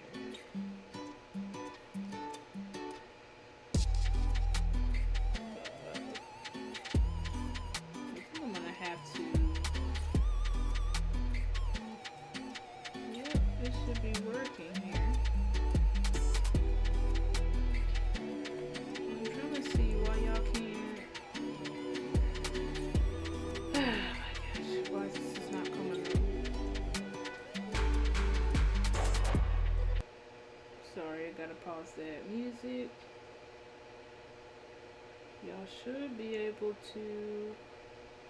Whoever that player is, you got him once you know the What is man. this one? So we talked very Y'all little gotta be- football. yeah, that's Just not was what I'm talking. looking I thought it was very organic. And I told him that's just my pride That's not even and how I go about business. So I thought it was great. And you know, everybody I talk to, I tell them. Oh, you know what? I think.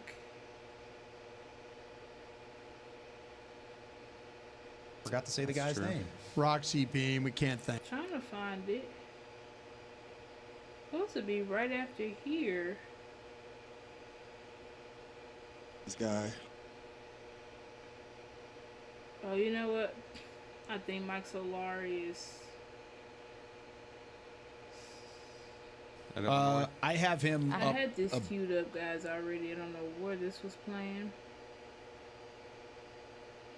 True to their board, Brian. That's Y'all what they've give been me known. a second to find it. Second one was easily 10+ yards down the field, and as I may have to.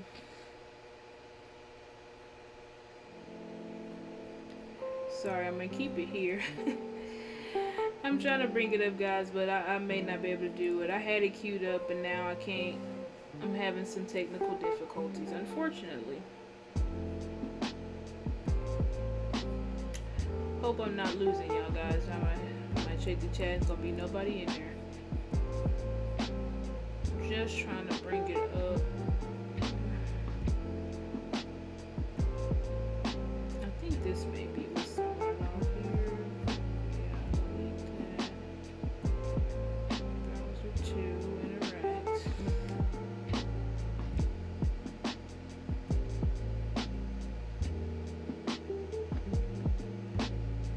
I'm gonna find Solari's interview.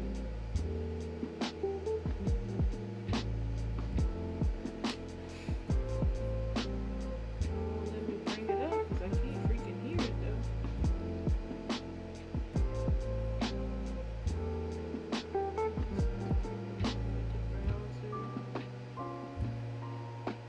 Should be able to transition this.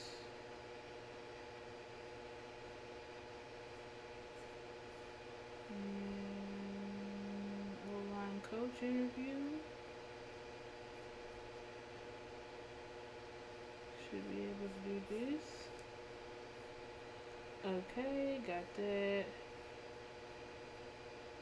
Gotta turn this on.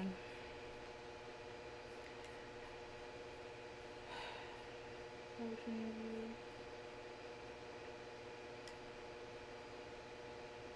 Okay. I think I almost got it, guys. Should be able to hear it.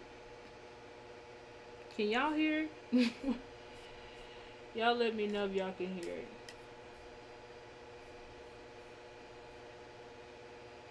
Says I'm excited for next year because we'll see them emphasize the defense with the offense at the supporting unit.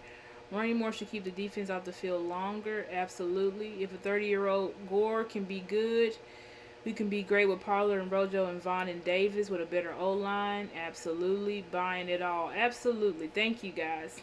And thank you guys for sticking with me. I'm trying to pull this freaking interview up. I thought I had it queued up. Oh, looks like I got it here. I don't know.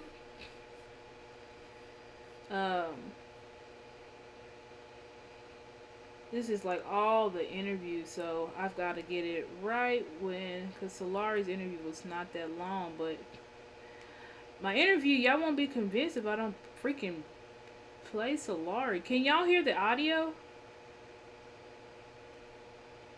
Y'all let me know in the chat if y'all can hear the audio. Because y'all should be able to hear it. I unfortunately cannot really hear it right the freak now, but y'all should be able to hear it. I should be able, I don't know why I cannot hear it.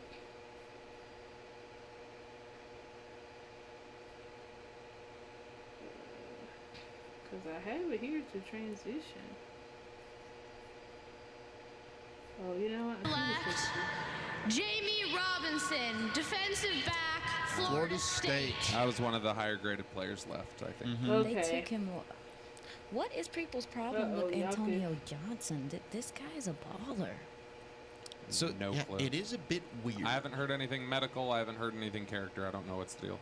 I mean, Christopher Smith's a good player, and I thought he was a better won't safety play than Robinson. Yeah, but they're Right. just waiting for the Eagles pick to come around. That's true. Georgia. Got to send them that direction, right? How many, Brian, do you have any third-round offensive players left? Like third-round graded? Yeah, I do. I mean, third-round players, let me see him. I had a third on Perry. A.T. Perry from Wake Forest. I'm Perry the fourth. Let me put my Ekior. my Alabama. That's the only PowerPoint one. ahead. But I think what I'm going to do is I'm going to play it. Hopefully I have the link. It's only going to be a little bit that I'm going to play for you guys. It'll be real brief. Second one was easily 10-plus yards down the field. Okay, here we go. We're coming up. As I mentioned, Jamie Collins kind of comp from. Oh, no, that's not it. I described him as he looks like. As a corner, but you said you.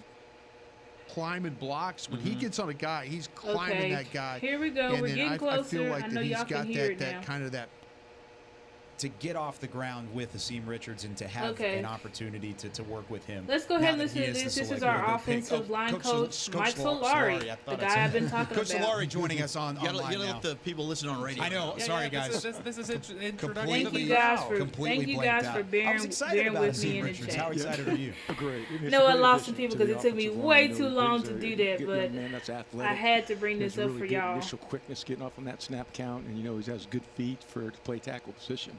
He's just talking about Austin Richards, our 5th round pick. So it's really exciting to get a player like this that's young, an ascending football player. So it's outstanding for the Cowboys. Is he a guy that when we had Mitch Porton here earlier, he talked Again, about the how, link to we this really interview like to get is somebody in who the can deal with the offensive line, description. who can This be is flexible, not do mine some at different all. things This is first. Dallas Is he a guy you Cowboys think that could play some content from inside their as well? Yeah, he does have that versatility from their moving the guard, YouTube without a channel. doubt, and also he has shown where he could even get you through at center. But again, he's not. We're thinking tackle guard, Sure. and we don't want to get him. And that too was an thinned interesting out. But again, nugget. this is a Him young talking man that about, has versatility. He's smart. He's a hard worker, so it's going to be really exciting. Talking about Austin Richards' versatility, because we think of him as a guard / tackle, but he also he was saying that they also worked him out at center, so he also does have that capability. So keep that in mind, in case obviously Biotis goes down with injury or something like that. Don't be surprised if you see Awesome fill in at that center position. It just depends. I know we still have Matt, Farniok and stuff like that. And I forgot that other center that we got from Boston College. I think he's still on the roster. But just know that Awesome has many of capabilities. Piece to add to this offensive line. Coach, if you had to pick a #1 trait for a lineman, just say, give me this guy, give me this trait. What would that be for somebody that would play for you? Again, length. You can't coach length. And again, that's a great thing about the Cowboys. They've done a great job here with the offensive linemen here that have length in the sense of talking about, with the arms and so forth. And you really kind of emphasize first significant touch, getting your hands on the defender before he gets his hands on you. So that's really a significant thing that we're looking for. And again, Awesome brings that, with his stature and his size. And so we're excited again to work with this young man. Big hands. Strong hands. He has huge hands. Yes. And again, he's an ascending player. He's young. I mean, most of these young men are kind of coming back to college in the sense of getting one more year because of the COVID. They've kind of picked up that, quote, 6th year, kind of unique, but it is true. So he's coming out. So again, really excited about this addition. I think it's also unique because not only is he young and he's got some room to grow, but he also comes in with experience. I mean, 1,500 snaps. He made 34 straight starts to end his career. Right. How unique of a blend is that to have both the youth but the experience paired with each Y'all other? can hear, right? I assume, Intelligence. because if y'all couldn't, y'all be saying, we can't hear. You want to get the young man. You want to get these young men at this level, that are accountability, that you can, you count on being availability in the sense of, that he can work through things. And so that's exciting. And again, Mitch and the staff do a tremendous job, in their research of these men. One thing that Asim does well is when the quarterback is improvising, scrambling, he can hold his own. He can stay with his block. The athleticism comes into place. Yes. Is that something that you looked at with Dak Prescott being a quarterback that can And so, improvise? Sometimes is on the run. Is that Asim can stay with him, I hold his really block, love, and make sure he's safe. Yeah, it's freaking love this question by Aisha Morrison, because she brings up specifically about staying with your blocks, sustaining blocks. That is something that we did not do well in 2022. And I'll be able to show you that as well in the film once I get done with this interview. But we did not sustain blocks very well. And so we've got to look at the traits that these guys had. So Mike Solari talked about length. Okay, talked about versatility. So these are traits that he values: length, versatility, right? This would also explain why the Cowboys are so high on, what's his name? Matt Walesko. Because Matt Walesko, I think, is like our biggest offensive lineman, if I'm not mistaken. He's huge. And he has a huge wingspan. So we got to pay attention to these nuggets of what is our offensive line coach looking for, right? And why? But let's keep listening. The offensive line. But again, absolutely. But again, you like the way he pass protects. You like his recoverability and stay in front, and that's so important, because the defensive linemen are so talented. Thank you for now, everybody so quick. And who's again, still the with me in NFL, the chat. You know, the newness. I of know the I NFL, lost a there's just couple so of much views because it took movement, me. you know, by the defense. It So took it's me really too an long to pull up important that one important clip, trait but it's to okay. have in We your still offensive rolling. linemen that have recoverability to stay in front of their defender. You How talked hard about. Sorry, you talked about tackle, guard, So center. we talked about Is he a guy that you think sustainability, could being play able left to or right as well, or would you guys like to just stay have in him front focus of on their one side? defender. Again, he could play left or right without Right. a doubt. Again, Remember, we think inside zone you know, concept, guard, but, attacking the yes, first he could play level both. You to know, get again, to the he's a next level smart to young man. He's got attack them, experience, so attacking forth, those to play in the defenders. game, so he wouldn't have problems moving from left to right. But the most important thing when you get these young players and these rookies, you want to kind of lock them in. Because, again, they're learning, again, and the speed of the game is so much quicker here at this level. So, again, you like to lock him in so he could define his technique and fundamentals to be successful and to be a great addition for the Dallas Cowboys. You mentioned the defensive ends and how these athletes are just getting off the charts. How hard is it to find athletes at the left tackle position that can have the foot movement and stuff and not sacrifice power? Yeah, it's a quality you're looking for without a doubt, you know, because you don't, again, your protection, you know, like say before in my earlier days, you know, in the NFL, you know, you always kind of said that, well, that left tackle's really a premium, got to have blue feet, but the right tackles now are a lot in open edges, you know, as the offenses are getting just so much more intricate in the formations and so forth. So therefore, you're looking for that quality of good feet, and he has that trait, and that's what we're excited about. Coach Mike Solari joining us here Oh, yeah. on 105.3 The Fan and DallasCowboys.com. Continue. While we have you here, I did want to ask you about your thoughts on Tyler Smith, who the Cowboys had great success with last year, and it was impressive watching him as a rookie go from guard to tackle. And you mentioned here with the seam, you know, the ability to play both.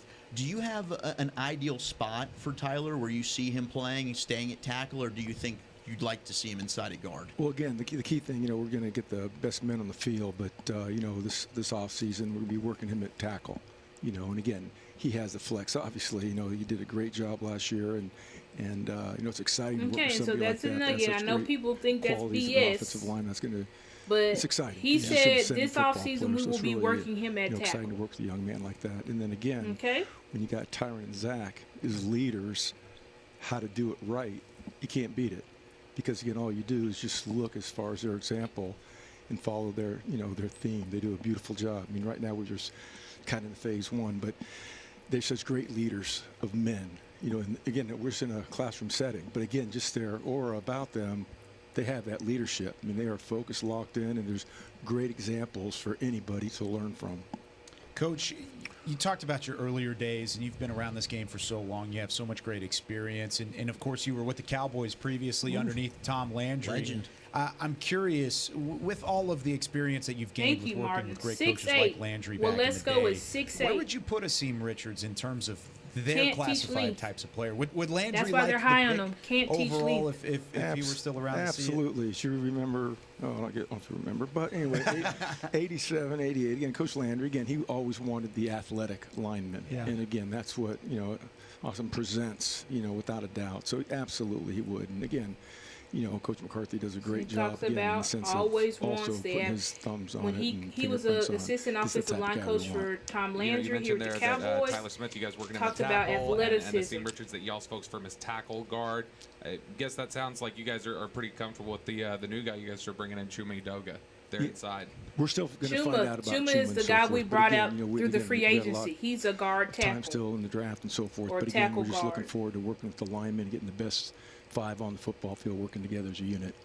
If you had to describe what your offensive line identity, what you want it to be, Listen what would up, you guys. describe It's the it most as? important I part. just think, again, the thing that, you know, I take pride in, and then again, just with the Dallas Cowboys take pride in, is finish. You know, you want an offensive line that shows. Did y'all hear that? Aisha, shout out to Aisha Morrison. She said, if your offensive line had an identity, what would you want it to be? And I'm going to just replay it a little bit there.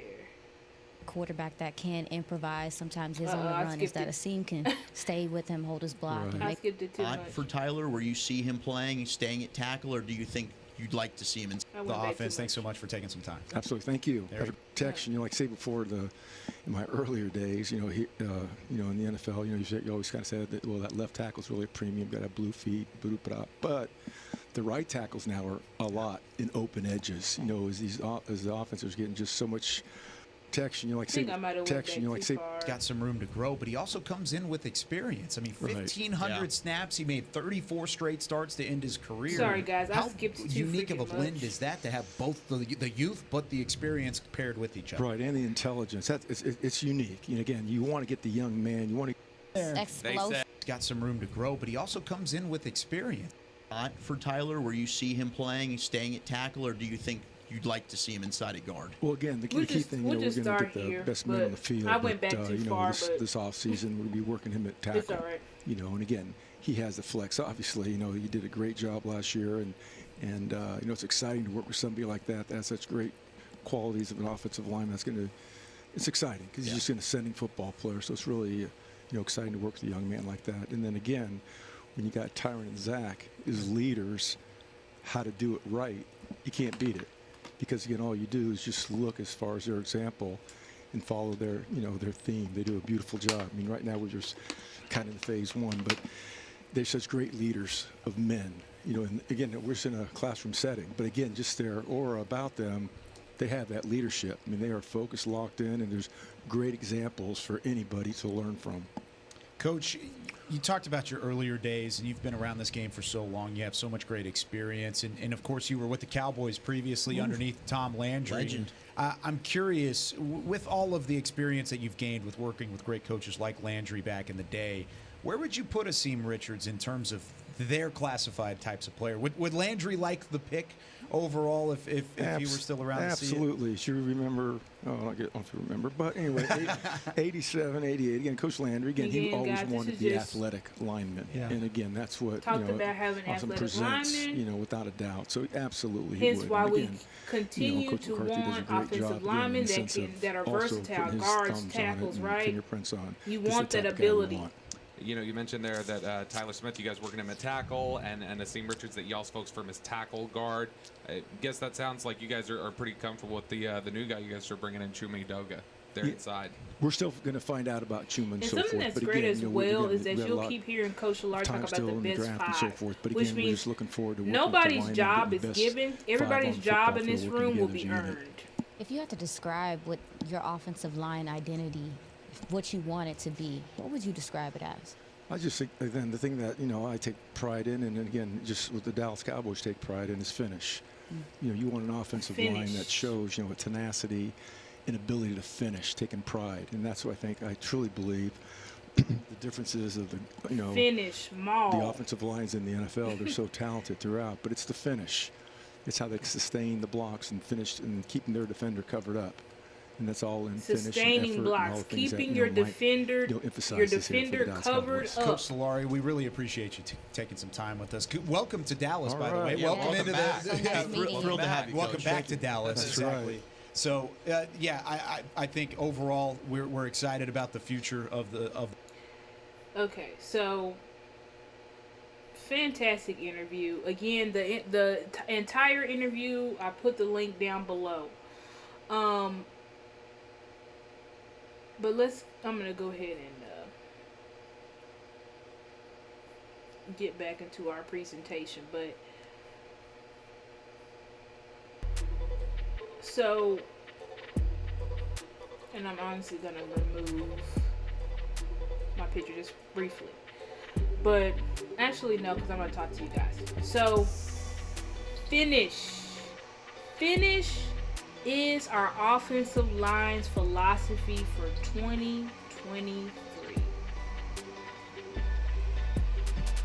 Like that, exactly. Like the Solari mindset with not handing out anything, right? So he talked about Tyler, talked about Chuma and Doug, but he said we're going to figure it out because he said we're going to get the best five on the field.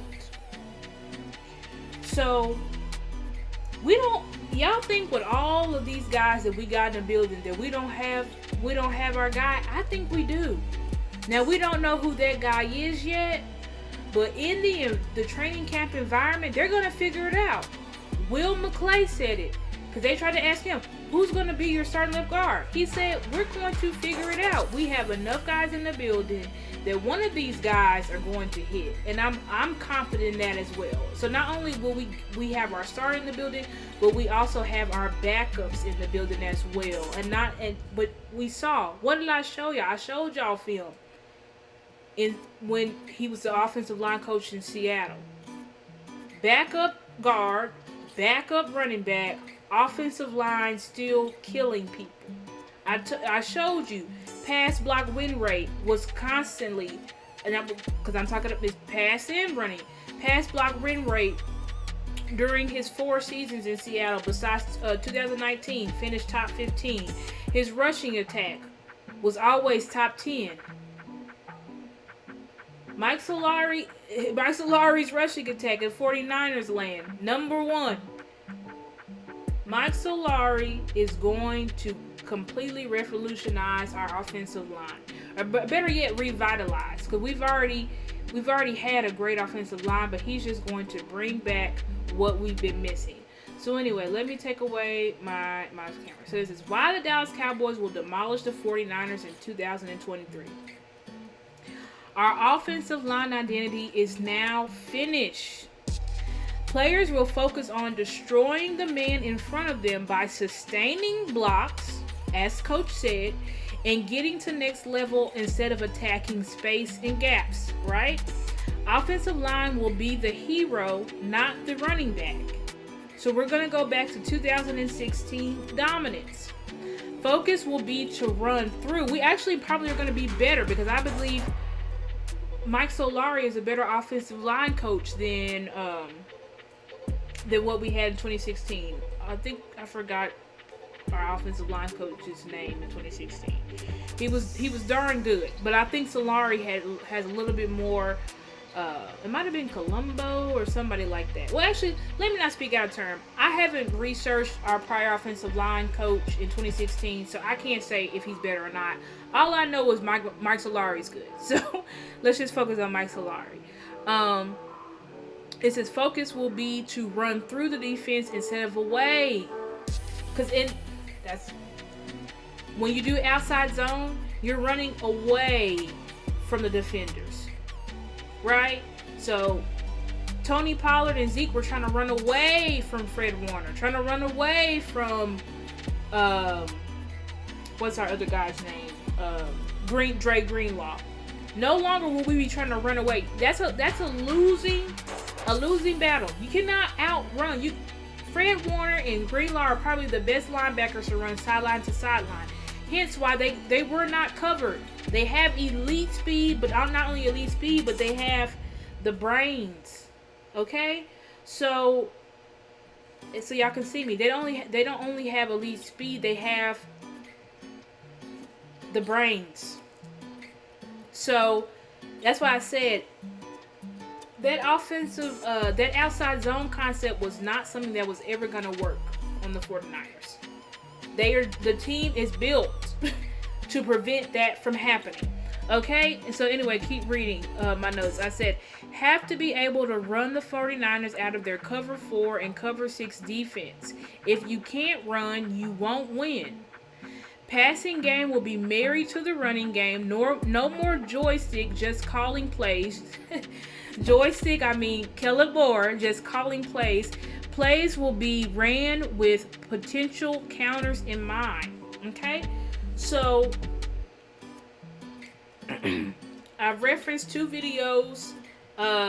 One from shout out to Boss Cowboy Sports, specifically his co-host, the OC, did a whole video. It's called Why We Really Lost to the 49ers, where he breaks down how the 49ers run a cover 4 and cover 6 scheme. So y'all can click that down in the description if y'all would like to watch that video to find out the scheme that the 49ers run. And then I also put the link down below from my guy Jay Tuck on CFO Sports, where he talks about the no identity offense, so that you know the type of offense we were running last year, which was a no identity offense, which was an offense where you just pick plays, right? And so even looking, Kellen never, or Joyce, I'll call him by his name. Kellen never used running concepts to set up passes or used passing concepts to set up runs. It was just calling run plays, calling pass plays, and that's not how to be effective in the NFL. In the NFL, and when I talk about marrying the run game to the passing game, when you're marrying those two concepts together, the way that it is set up, offensive coordinators, a good offensive coordinator does this. He runs certain plays. He has a list of plays that he's going to run, right? He's going to see what you do as he calls certain plays. But he's going to come back to that play because he's going to eventually, he wants to get you in a certain defense because you think it's this same play, right? You think it's a run because I just ran this 2 times, so you think, okay, it's a run again. But then now I'm going to do what? A passing concept out of this same formation. That is something that we never saw Kellen Moore do. He never set up the defensive coordinators. Our plays were too predictable. That's why you had guys like Devin White out of the Bucs land saying, oh, we knew exactly what they're going to run. A lot of slant, a lot of comeback. We knew a lot of stop routes. Everybody knows Dallas runs stop routes. So they could just sit on the routes, right? Everybody knew that. They know, oh, they're not going to go far. We can just bracket these guys right here. Dak's interception that he threw in the 49ers game was what? A freaking stop route. That Michael Gallup didn't run correctly. The freaking cornerback ran it better than him and ended up getting a freaking interception. Let's see what my comment said. Old line coach was Frank Pollock, with Colombo being the assistant. Okay, thank you for that, Martin. But like I said, I don't want to speak against them because I hadn't done research on them to know how good or not good they were. We had a great rushing attack in 2016, obviously. So I'm not gonna knock them. Okay, so take that back for any of those. If anybody's fans in the chat, I take that back. I'm not gonna discredit them because I don't know how good or not. All I know is that Mike Solari is an excellent offensive line coach, and as I've shown you in this presentation, you can look at his history to see how good he's been. But anyway, these are all the reasons why I believe that we are going to dominate the 49ers. We are moving away from an outside zone scheme where it is all about attacking space and running away from defenders. And now we're going to be running through defenders. We're running straight at you. We're attacking the defenders. We're no longer, because in the inside zone scheme, it's about attacking the defenders. You attack the front. You attack the defensive line to then get to the second level and attack them. I showed you film on the Seahawks doing that. I showed you film on the 49ers doing that. I showed you film on the Philadelphia Eagles doing that. The Philadelphia Eagles that beat the same 49ers team that we couldn't beat 2 years in a row. So these are the reasons, guys, where I think our offensive line is going to be extraordinary next year, this upcoming season. Because the philosophy that they are going to be coached, finish, sustaining blocks, those concepts is what's going to be preached to them. And thus, I think we are going to see, I'm willing to bet money that either if they remain healthy, Terrence Steele or Tyler Smith will be a Pro Bowler this year. Y'all can screenshot this. Y'all can do whatever y'all, screenshot it or whatever. Star said, record me. But Star says that if they remain healthy, Terrence Steele or Tyler Smith will be a Pro Bowler this year. Absolutely. Mark my words on it. And so I had these videos up here, guys, just showing basically so we can look at a little bit further the issues, on our offensive line, and have those things will be corrected and fixed. So this top video, I actually already had that in my presentation. That was the one we watched at the beginning, but we can watch this second video here at the bottom.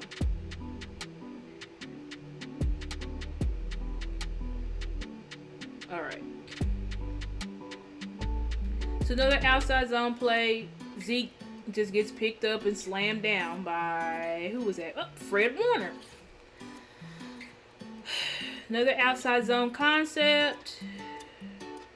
And yeah, just gets picked up because you cannot run away from, as I said before, you cannot run away from the 49ers. Can't run away from them. They're too fast. You gotta run through them. You gotta get hands on them. Remember when I showed y'all the Eagles film? They couldn't even put a pinky on that running back. The lane was so huge. This is them trying to do outside, screens and stuff like that. Just wouldn't work because those linebackers and safeties were just flying around.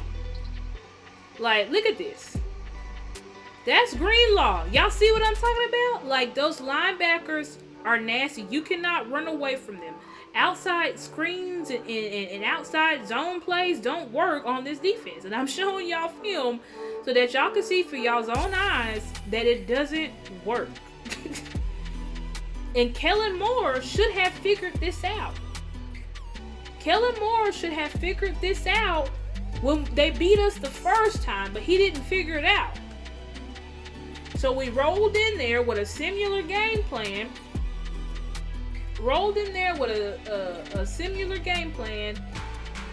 And look what happened to us. We got sent home. Okay? So this concludes my presentation.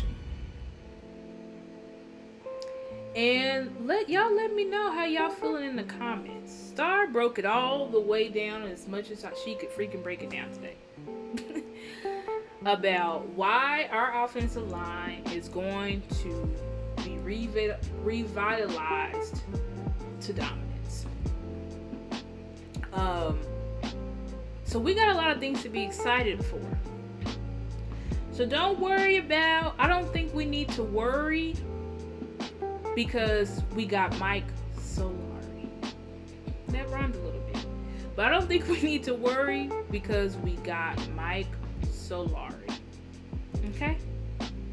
We got Brian Schottenheimer, but we also got Mike Solari. Okay?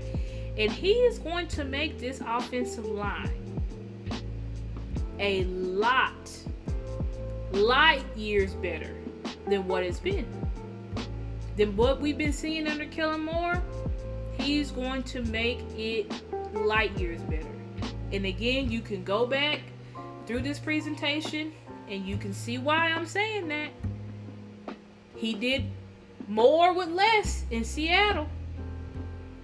Turned a non-Pro Bowler into a 6-time Pro Bowler. The man has skins on the wall.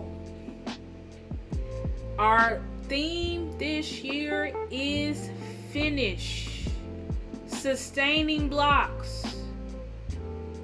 Being able to stay on, Coach Solari said, stay on your defenders. Right? Because that was issues that we suffered from, but that's because we had a different scheme.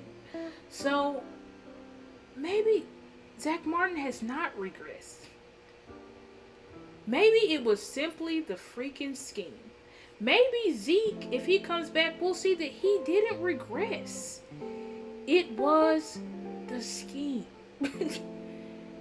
A scheme that we didn't even realize was being ran. But now we see the differences of philosophies. And now all it is about is figuring out who's our best 5. That's it. We got everything we need. All we got to do is figure out who's the best 5. Who's the best 5? Who's going to be our backups? And be ready to go. Because when I showed y'all film in the Seattle Seahawks, they were playing with their backups. And they were ready to go. So, I hope this presentation tonight eased y'all's mind. Again, my name is Stargazer.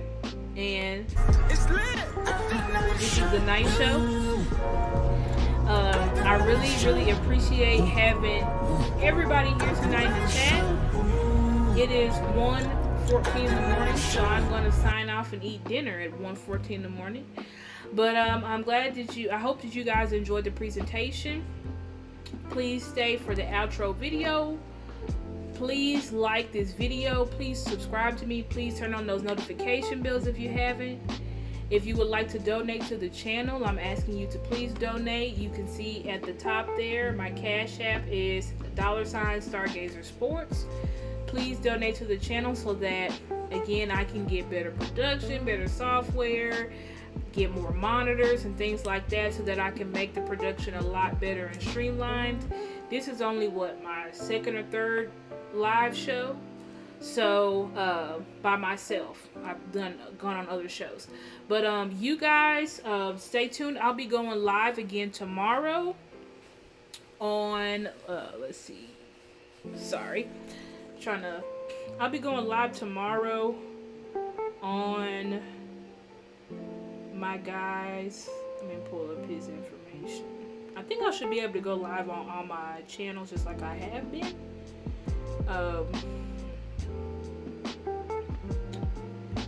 I'll be on Real Talk Cowboys channel tomorrow, Real Talk Cowboy. And then on Wednesday, I will be on my guy C. Burleson's platform. And so we will be talking about just what's been going on in Cowboys land. I'm not going to tell y'all what, but we're going to be talking about Cowboys football. Okay, so thank you guys so much for being with me tonight. As I said, please like and do all that stuff I already said 100 times. And y'all have a blessed night. See you guys later.